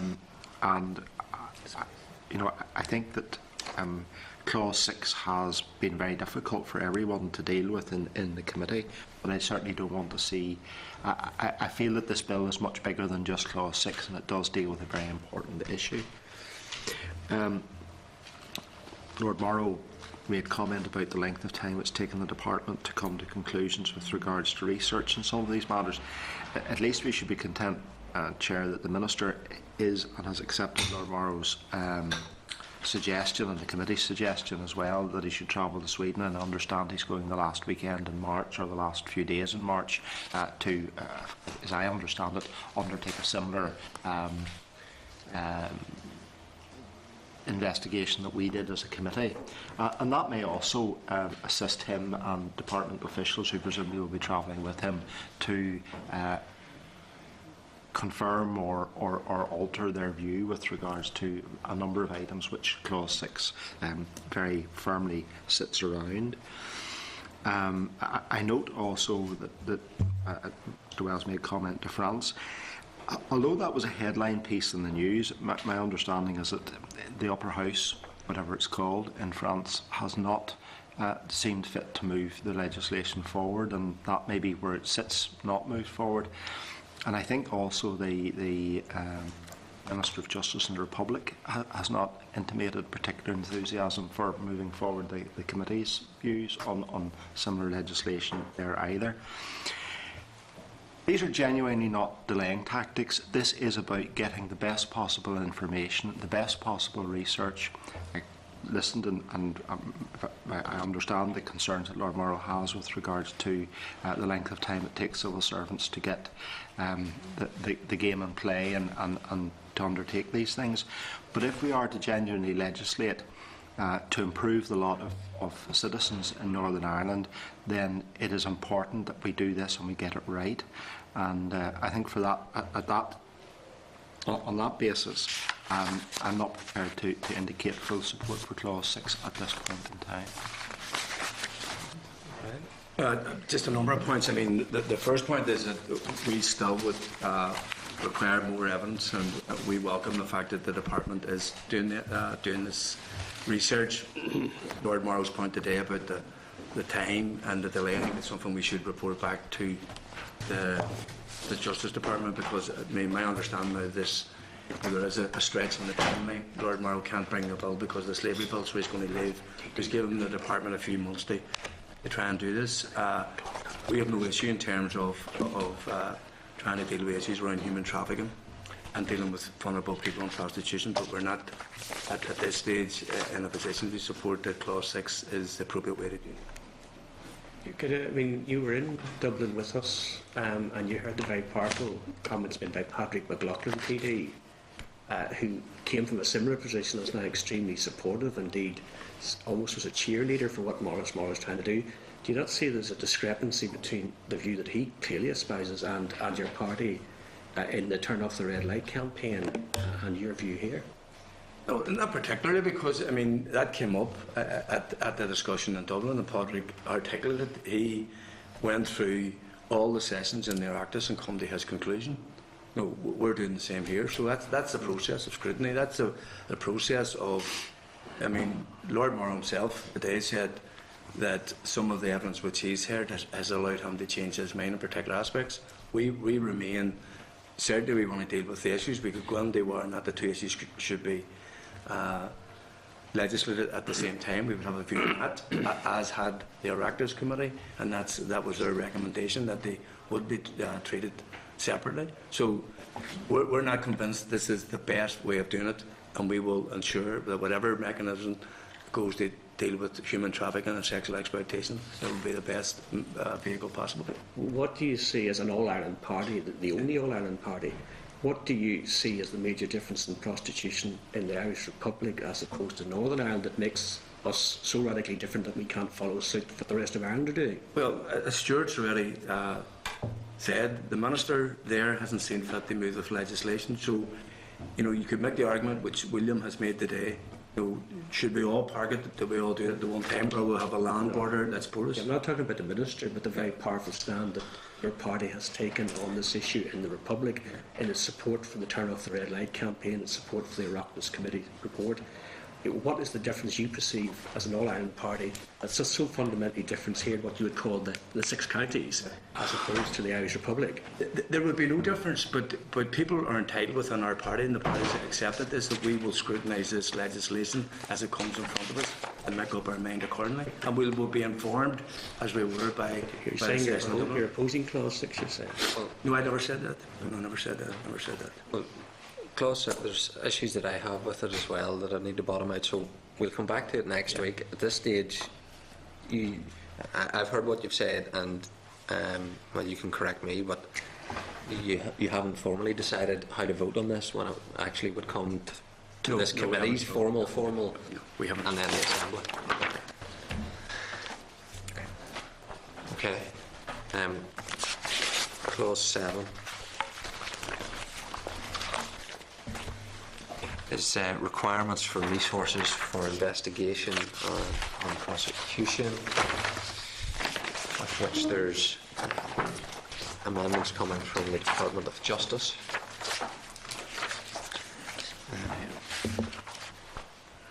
So members broadly content then with, as things have been amended. Okay. Clause 8.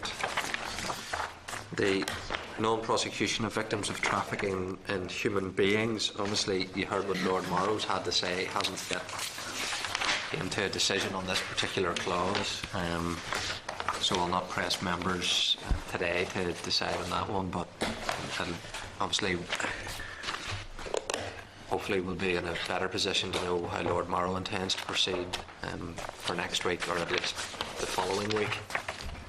Unless members have some comment they want to make now. I'll just make a comment on the record, just to say that it may well be that this clause is not necessary, given the assurances that the PPS gave to this committee in relation to exercising public interest in not prosecuting bona fide victims of human trafficking. It could well be that we do not need a statutory provision in relation to this matter. I mean, I think in principle the idea of someone who genuinely finds himself in that particular position, but again, I think that the prosecutor, when he's assessing the case, will be in a good position to make that decision, because this, again, if it's legislated for, you could see a courtroom battle over whether or not a person committed a crime and it was a direct result of human trafficking, whereas the prosecution service can do that as part of their process of formulating charging.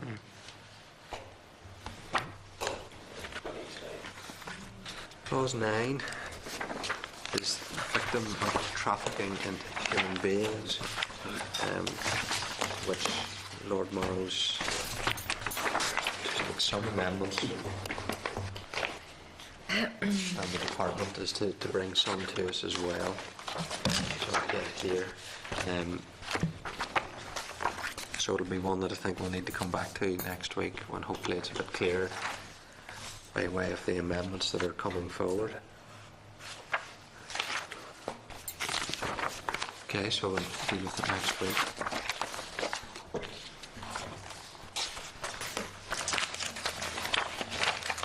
Clause 10, requirements for assistance and support.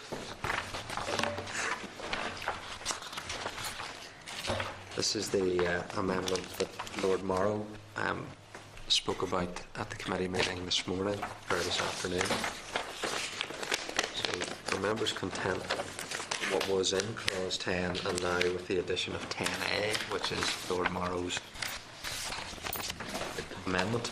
Certainly I would be keen to try and get a response from the Department of Health to it, if they're able to provide it. Certainly, in principle, as is outlined, I'll be in favour of it. I would just be keen to hear from the Department of Health. And Lord Morrow said that he had written to the Department of Education. It'd be interesting just to know in terms of access to education for child victims and children victims, just the legal basis for that as well.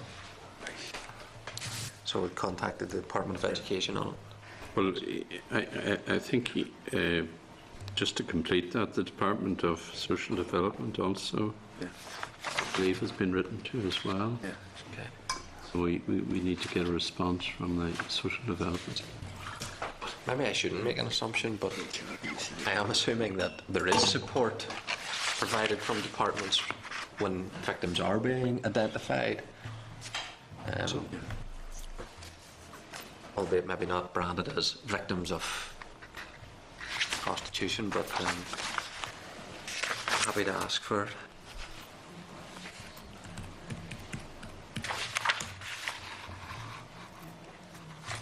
Okay. The department has indicated as well that they may have some amendments on clause 10 as well. Okay.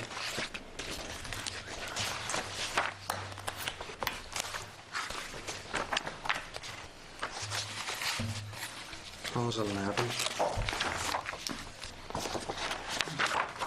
which is compensation for victims of trafficking, and the department has an amendment to that. So, members content with clause 11 as amended? Yes, Chair, content, but I'm not altogether convinced that the guidance is simply, the guidance alone is required to make this an effective provision, because I think that there will be no compensation per se for being trafficked. It may well be that that's not desirable, or it's not the intention of this statute to produce that result, but I do think if somebody is trafficked, that they should be compensated for that, not just simply for the abuse or misuse that they have physically suffered or indeed mentally suffered. But I leave that point with you.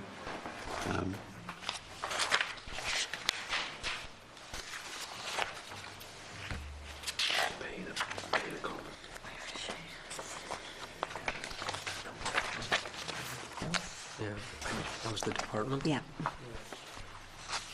The department had indicated to the committee that that issue could be looked at in a broader review of compensation legislation. Yes. Is the response that they had provided to the committee? Well, that's a long shot, isn't it? Yeah. I'm not certain that that's the happiest result that we're looking for. I think that we need to be reassured that, in fact, that people in such circumstances will receive compensation, adequate compensation. And as I see the criminal injury scheme at the moment, I think there's several difficulties there that would prevent people getting that compensation, that adequate compensation. I think there are a number of hurdles which may be difficult for the victims of human trafficking to overcome. Can I just come in, Chair? Who do you see Alban paying the compensation, given the hurdles you're talking about? I mean, can we not? Could there not be provision for assets that are seized, effectively? No, you need some sort of statutory. Yes, scheme. I accept that. But what I'm saying is, because that's the ultimate protection for someone who, if they're unable to seize the assets, or because it's so shady, and the fact that so many people are removed from it. Yes. But if assets can be seized, I think the monies that are seized should go. Well, it's not a matter, Chair, of the money not being available. The state has sufficient money to pay compensation. What it is, the different boxes that have to be ticked, or perhaps that's the wrong analogy, it's the different stages that the applicant in these circumstances, the victim of human trafficking, will have to go through. I mean, for example, the law is very strict and the scheme is very strict as to what type of medical evidence is presented to the compensation agency. How many times has the person gone to his or her GP? Now, I would assume that a victim of human trafficking wouldn't have a GP or wouldn't have a doctor available. So there are certain circumstances that, for example, the reporting of the injury that the person has received. When was that reported? Was it reported to the police? If it wasn't reported to the police, is that person entitled to compensation? So there are all sorts of difficulties there without going through the whole scheme itself. And all I'm saying to the committee is, if we want to compensate these people, unfortunate people, then we have to have a scheme that is flexible enough to compensate. And I'm not disagreeing with you. I want to make that point. I understand. Saying where there are assets that can be seized, I think those assets should be used to augment. I'm not, Yes. The other difficulty we have to be clear about is, if you look at when they talked about the former Baltic states, that there are people there within those Baltic states that don't have official status as ethnic minorities within those states, and so they don't have passports and so on. You also have the situation with the Women's Aid discussed with us, with people from China or from the subcontinent who are trafficked. Stateless.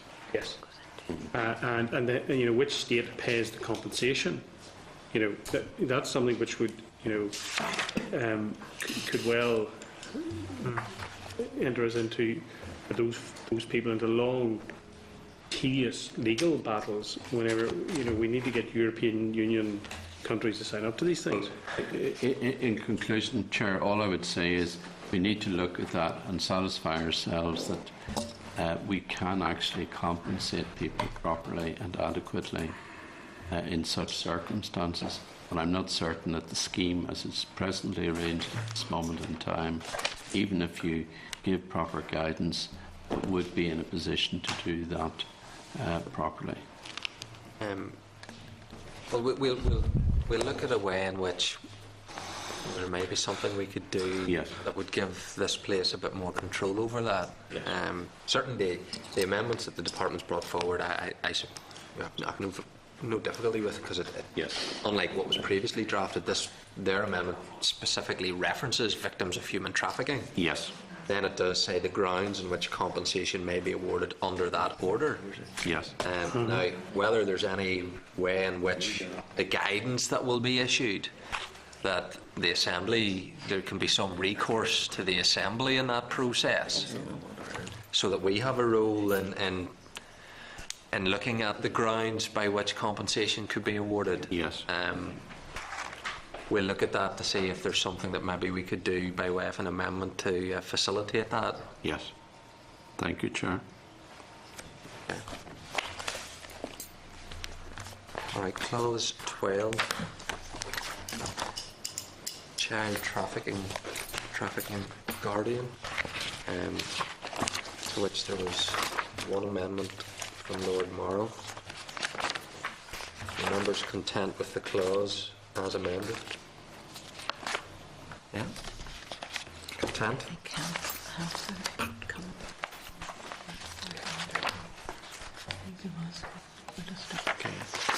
Right, well, we will chase up the Department of Health. I think they indicated they may have some issue with it, so we will subject to anything that they may say, then we'll take it to the committee's content with it as amended by Lord Morrow's proposal, unless Health comes in with something else. Okay, 13, protection of victims in criminal investigations. Again, there's some technical amendments that have been brought forward by Lord Morrow. The department is to come back to the committee with some further amendments. So, are members content with the clause as proposed with the current amendments? And we'll await then the department's further amendments. Content? 14 is amendments to the criminal evidence order. Again, there's been a technical amendment by Lord Morrow on that. So members content with clause 14 as amended? Take that as content. Clause 15 is prevention. Again, the department has proposed an amendment to clause 15.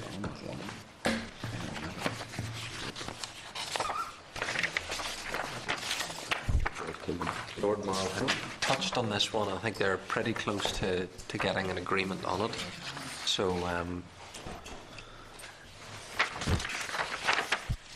we'll finalise just that one next week, but certainly the travel direction is one that we're content with. We'll finalise the position next week. Members are content with that approach.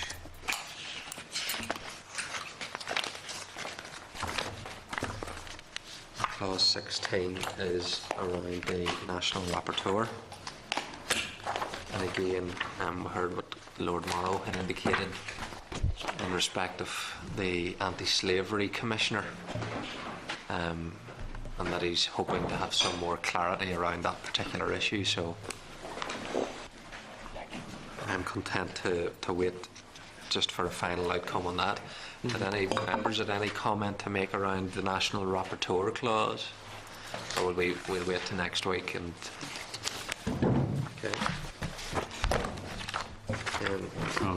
17 this is nearly over. Is general interpretation, and there were consequential amendments that Lord Morrow had brought, and the department has brought an amendment as well. So members content then with 17 as amended? Yeah. Clause 18 is orders, and again there's amendments by Lord Morrow to clause 18, and the department may have some further amendments, but certainly members content with clause 18 as amended by Lord Morrow, and then we'll await any further amendments from the department. Content. Then clause 19 is short title and commencement.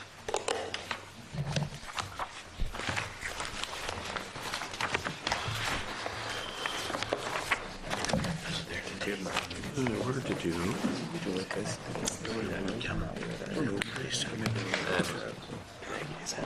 Clause 19, there was one in the discussion that came up with the Attorney General, and that was the powers of commencement.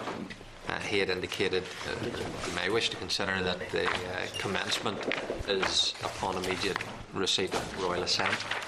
I know Lord Morrow hasn't touched on that and hasn't brought that forward as an amendment, but it would be an amendment that I would seek to bring forward, that if this is passed upon the receipt of royal assent, then that powers over commencement will be immediate. Members content that amendments drafted in respect of that. We'll look at then in terms of its wording next week.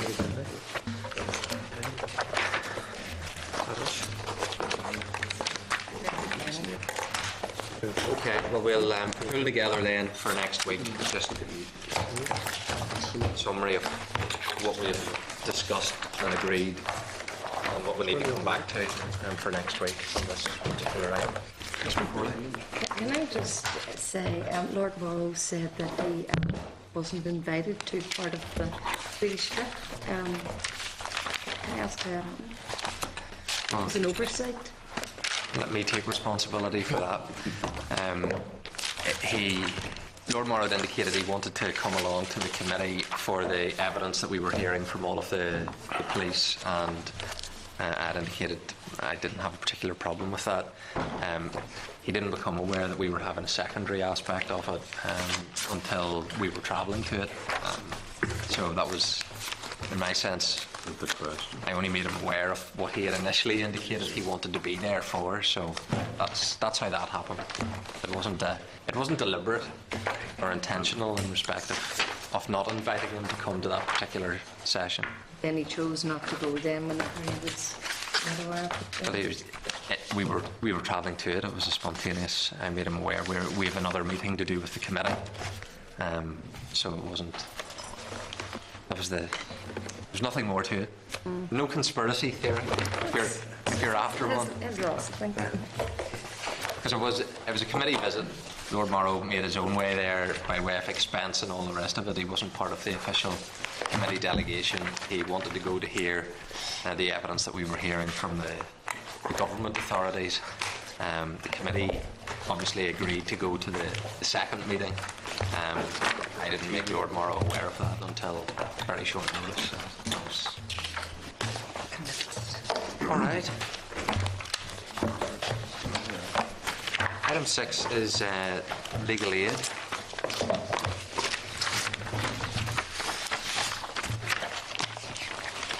Pages 58 to 94 of the meeting folder has the relevant papers. Between June and October 2013, we considered the results of a Department of Justice consultation on reform of publicly funded representation in the civil and family courts, and the proposals to make changes to the levels of funded representation in those courts.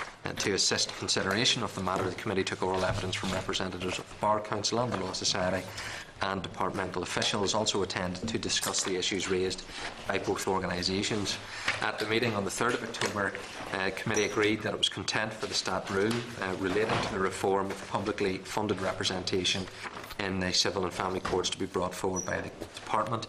The Stat Rule was laid by the department on the 5th of March. It's subject to negative resolution. There have been no changes to the policy content since it was submitted to the committee, and the Assembly Examiner for Statutory Rules has confirmed that there are no issues in respect of any technical matters. So let me formally then put the question to members. Can I make a comment? Just yes, Mr. McGinnis. I have to say that there was a considerable improvement in the department's attitude in relation to this matter, and the department did row back on its previous position, and that was good. But I still want to say to you that I would have reservations in relation to their view that representation by a solicitor together with junior counsel is the appropriate level of legal representation for the majority of civil and family proceedings in the High Court, and it would be unusual for the Commission to authorise senior or more than one counsel for other cases falling within this category. That's in the High Court now, and I think in particular of cases, large quantum cases or complex cases involving serious injury, particular medical negligence cases. And I just say to you that, there is a review mechanism within the department's proposals, and the department, I think, quite properly put a review into it. But I have to say at this stage that although I'm not going to expressly oppose what's being proposed here, I just issue a reservation and a warning in relation to this, that this could go wrong and could go badly wrong for people in the High Court, ordinary people who require legal aid, and require senior counsel to represent them in difficult cases involving high quantum cases. And I think that we should be very wary of the situation. I know that at this point in time the committee is content to go forward, or so it would seem, but you know, we have to look at this situation very carefully and monitor it, and I would be pressing upon the department to to review this situation as quickly as possible. It says within 4 years. I think the department should be pressed to come back within a year and to say just exactly what has been happening in relation to the High Court in particular, and the use of or lack of use of senior counsel. So I just make those comments to you, Chair. Okay. I'm certainly content that we would ask them to come back to us within a year rather than 4 years. I have no difficulty with that.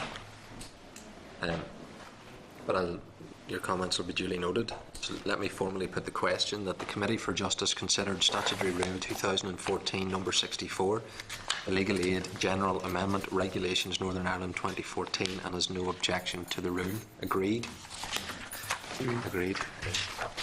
Policing and Community Safety Partnerships, review of expenses, payments to members. The commitment was given at the time of the establishment of PCSPs to review members' expenses after the first year of operation.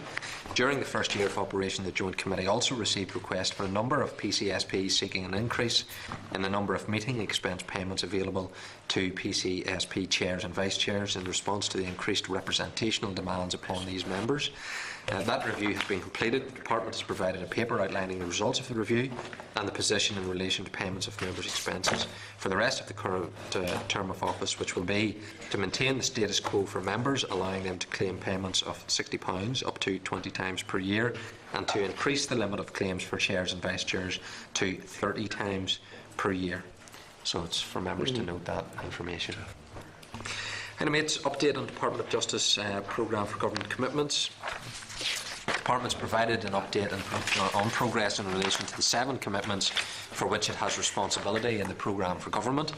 4 of the 7 commitments have been assessed as on track to be delivered, 2 are broadly on track, and 1 is not on track to meet targets within the original Programme for Government period. The target that will not be met relates to Desert Creek Training College Capital Project, and obviously members will be very quickly going to a special meeting on that subject. So, members, it's there for you to note the content of the progress report. Chair, Mr. Lynch. Do officials come here on an ongoing basis to just give an update, or why things are happening? I know Desert Creek's particular today, but I noticed on Peace Walls that it's hard to find any evidence of major change there. So, officials the next time will be an update. But we can ask on that specific or on programme. Yeah. Well, we get how often do we get the written update? Usually every 6 months we get a progress report. So the next time, if you wanted, you could have an oral briefing, or you can have an oral briefing on a particular subject if you want. Well, let's make it an oral briefing for the next one to cover all of these ones. Yeah. Okay. Item 9 is response to the European Court of Human Rights judgments on inquest delays. In July 2013, the ECHR found that the delay in holding inquests into the deaths of John Hemsworth in 1997 and Martin McCaughey and Desmond Grew in 1990 breached the procedural guarantees of Article 2 of the European Convention on Human Rights, and the state had to take as a priority all necessary and appropriate measures to ensure Article 2 was complied with expeditiously. The UK Government is required to submit the individual and general measures being taken to respond to the judgments of the Council of Europe Committee of Ministers by the 16th of April this year. The Department has provided its contribution to the response, which is on pages 203 to 206. The Minister of Justice has also provided the Department's input to the Executive for its information. So it's there for members to note unless more information is required. Maybe something we come back to.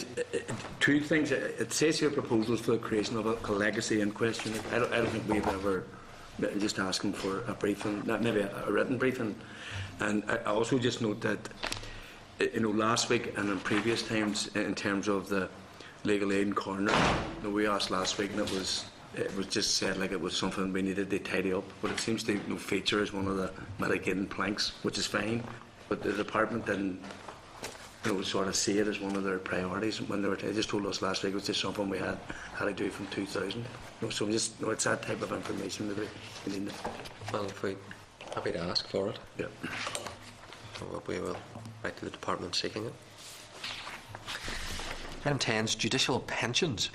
The department has provided an update on recent developments in relation to judicial pensions. The Public Service Pensions Bill provides for the reform of public sector pensions in Northern Ireland. It includes the reform of judicial pension arrangements, for devolved judiciary to provide a career average pension scheme. The Minister of Justice is responsible for putting in place a reformed career average pension scheme in accordance with the Public Service Pension Act 2013. For the non-devolved judiciary, it's also putting in place a remedy pension scheme for its eligible office holders following the Supreme Court judgment, where the court held that Mr O'Brien, a fee-paid judicial office holder, is entitled to a pension on terms equivalent to those applicable to a salaried judge. A number of related claims are currently before the Industrial Tribunal in Northern Ireland. The Minister has decided to procure a pensions administrator for both schemes, and the department has indicated that in terms of cost and economies of scale, it is sensible that Northern Ireland requirements are included within the Ministry of Justice procurement. The Ministry of Justice is agreeable to this approach, as is the Department of Social Development and the Department of Employment and Learning, who also have responsibility for some of the devolved judiciary and who will contribute proportionately to the cost. So it's there for members to note. 7 items of correspondence, and then there's some in the table pack. Item 1 in the meeting folder is a copy of the response from the Minister of Justice and the Office of the Lord Chief Justice to an individual regarding a family's experience of a recent sexual abuse court case and the management of that case. Committee agreed to give further consideration to what action, if any, was necessary in light of the 2 responses, as both responses set out actions that have or will be taken, and the department has offered the individual the opportunity to put forward his views to relevant consultations and research into victims' experience. Then the committee could respond advising the individual of the work of the committee, which we carried out in relation to treatment, victims and witnesses, and encourage him to participate in the research into the experience of victims of sexual abuse and violence to enable issues to be identified and properly addressed. Members content with that approach? Item 1 is the table packs, a CGI report on the management of jurors. A follow-up review of inspection recommendations was published on the 19th of March and it was emailed to members yesterday, so it's there for members to note. I have no chairman's business. Any other business? Yes. Mr McGlone had passed on some correspondence in respect of a court case to do with animal cruelty. Maybe that's what Mr. Wells probably been circulated around us all. Do you the same one, Jim? Aye. Yeah, you go first, Pat. Same, the same issue. Well, it's just basically the concerns that have risen around the recent court case and the sentences given out about that. Clearly, the lady who had corresponded with me was deeply concerned about it. The scale of animal cruelty involved and what was perceived as being the lightness of the sentence, and in particular the gesticulations afterwards by the individuals concerned sort of give additional credence to that perception. So the lady had asked to see if there's anything we can do by way of raising it with judiciary in terms of the levity of the sentencing. So, Chair, I'm not sure if we can involve ourselves, but I would venture that it would be worthwhile pursuing this one. There is a fair scale of public interest and concern around this. Mr. Wells? The legislation we now have is probably the best in Europe. The welfare charities, animal welfare charities, are very happy with it. But this was the first test of the new legislation, and obviously people are terribly disappointed that a suspended sentence was invoked. And Mr. Weir, Peter Weir, our Chief Whip, representing constituents, wrote to the DPP asking if this could be referred for review. within the 28 days. But he was told that the sentence wasn't one of those that could be referred. And I'd like to get a bit of more detail on why that is the case, because I thought, given the fact that the maximum sentence was 2 years, it was a high enough tariff to be referred. But for some reason, there's a technical reason that it can't be done. And I think we need to ask why that's the case, because when the legislation was going through, that didn't occur to me that this was going to be an issue. And there's another very difficult case coming up on Banbridge, and sadly this could have set the precedent for future sentencing. Yeah, I think, Chair, I agree entirely, and I've spoken to Peter Weir about it, and also received correspondence from party colleagues and constituents. And I have to say, the decision to review, I think, is vitally important. The original decision, hugely disappointing, because you would expect the laws there to actually act as a deterrent for these people. And I think, bad enough the decision that it was reached in the court, but the behaviour of those responsible coming out of the court was absolutely disgusting, I have to say. And I think that whatever we can do, limited though that may be, we should be doing.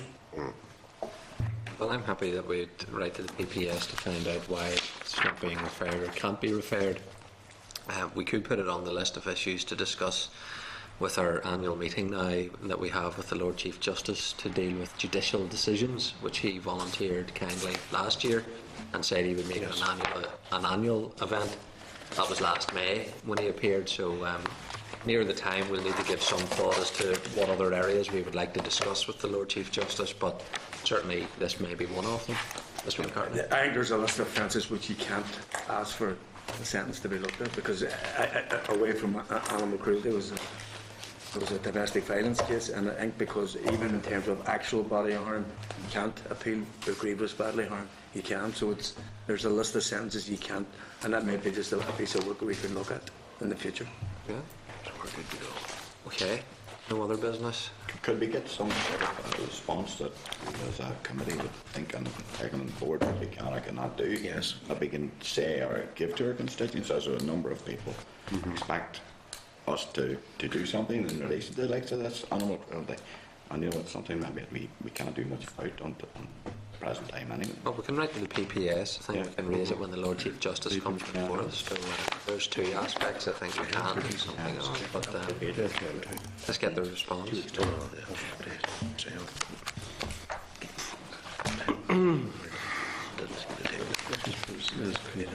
Okay, and if you want, Christine suggesting that we may want to ask Assembly Research to look at this issue. There's a debate that's coming up on it in 2 weeks' time. It's I and myself and we are leading off. Okay, well then, date and time of the next meeting is 10 minutes ago in the Senate chamber. Then our next meeting next week is on Tuesday, the 25th of March. It's at 12:45 p.m. It's in the Senate chamber, and it's with the Permanent Secretary of the Department to discuss the on-the-runs administrative scheme and letters. So bear that in mind. This is the Northern Ireland Assembly, Committee Room 30.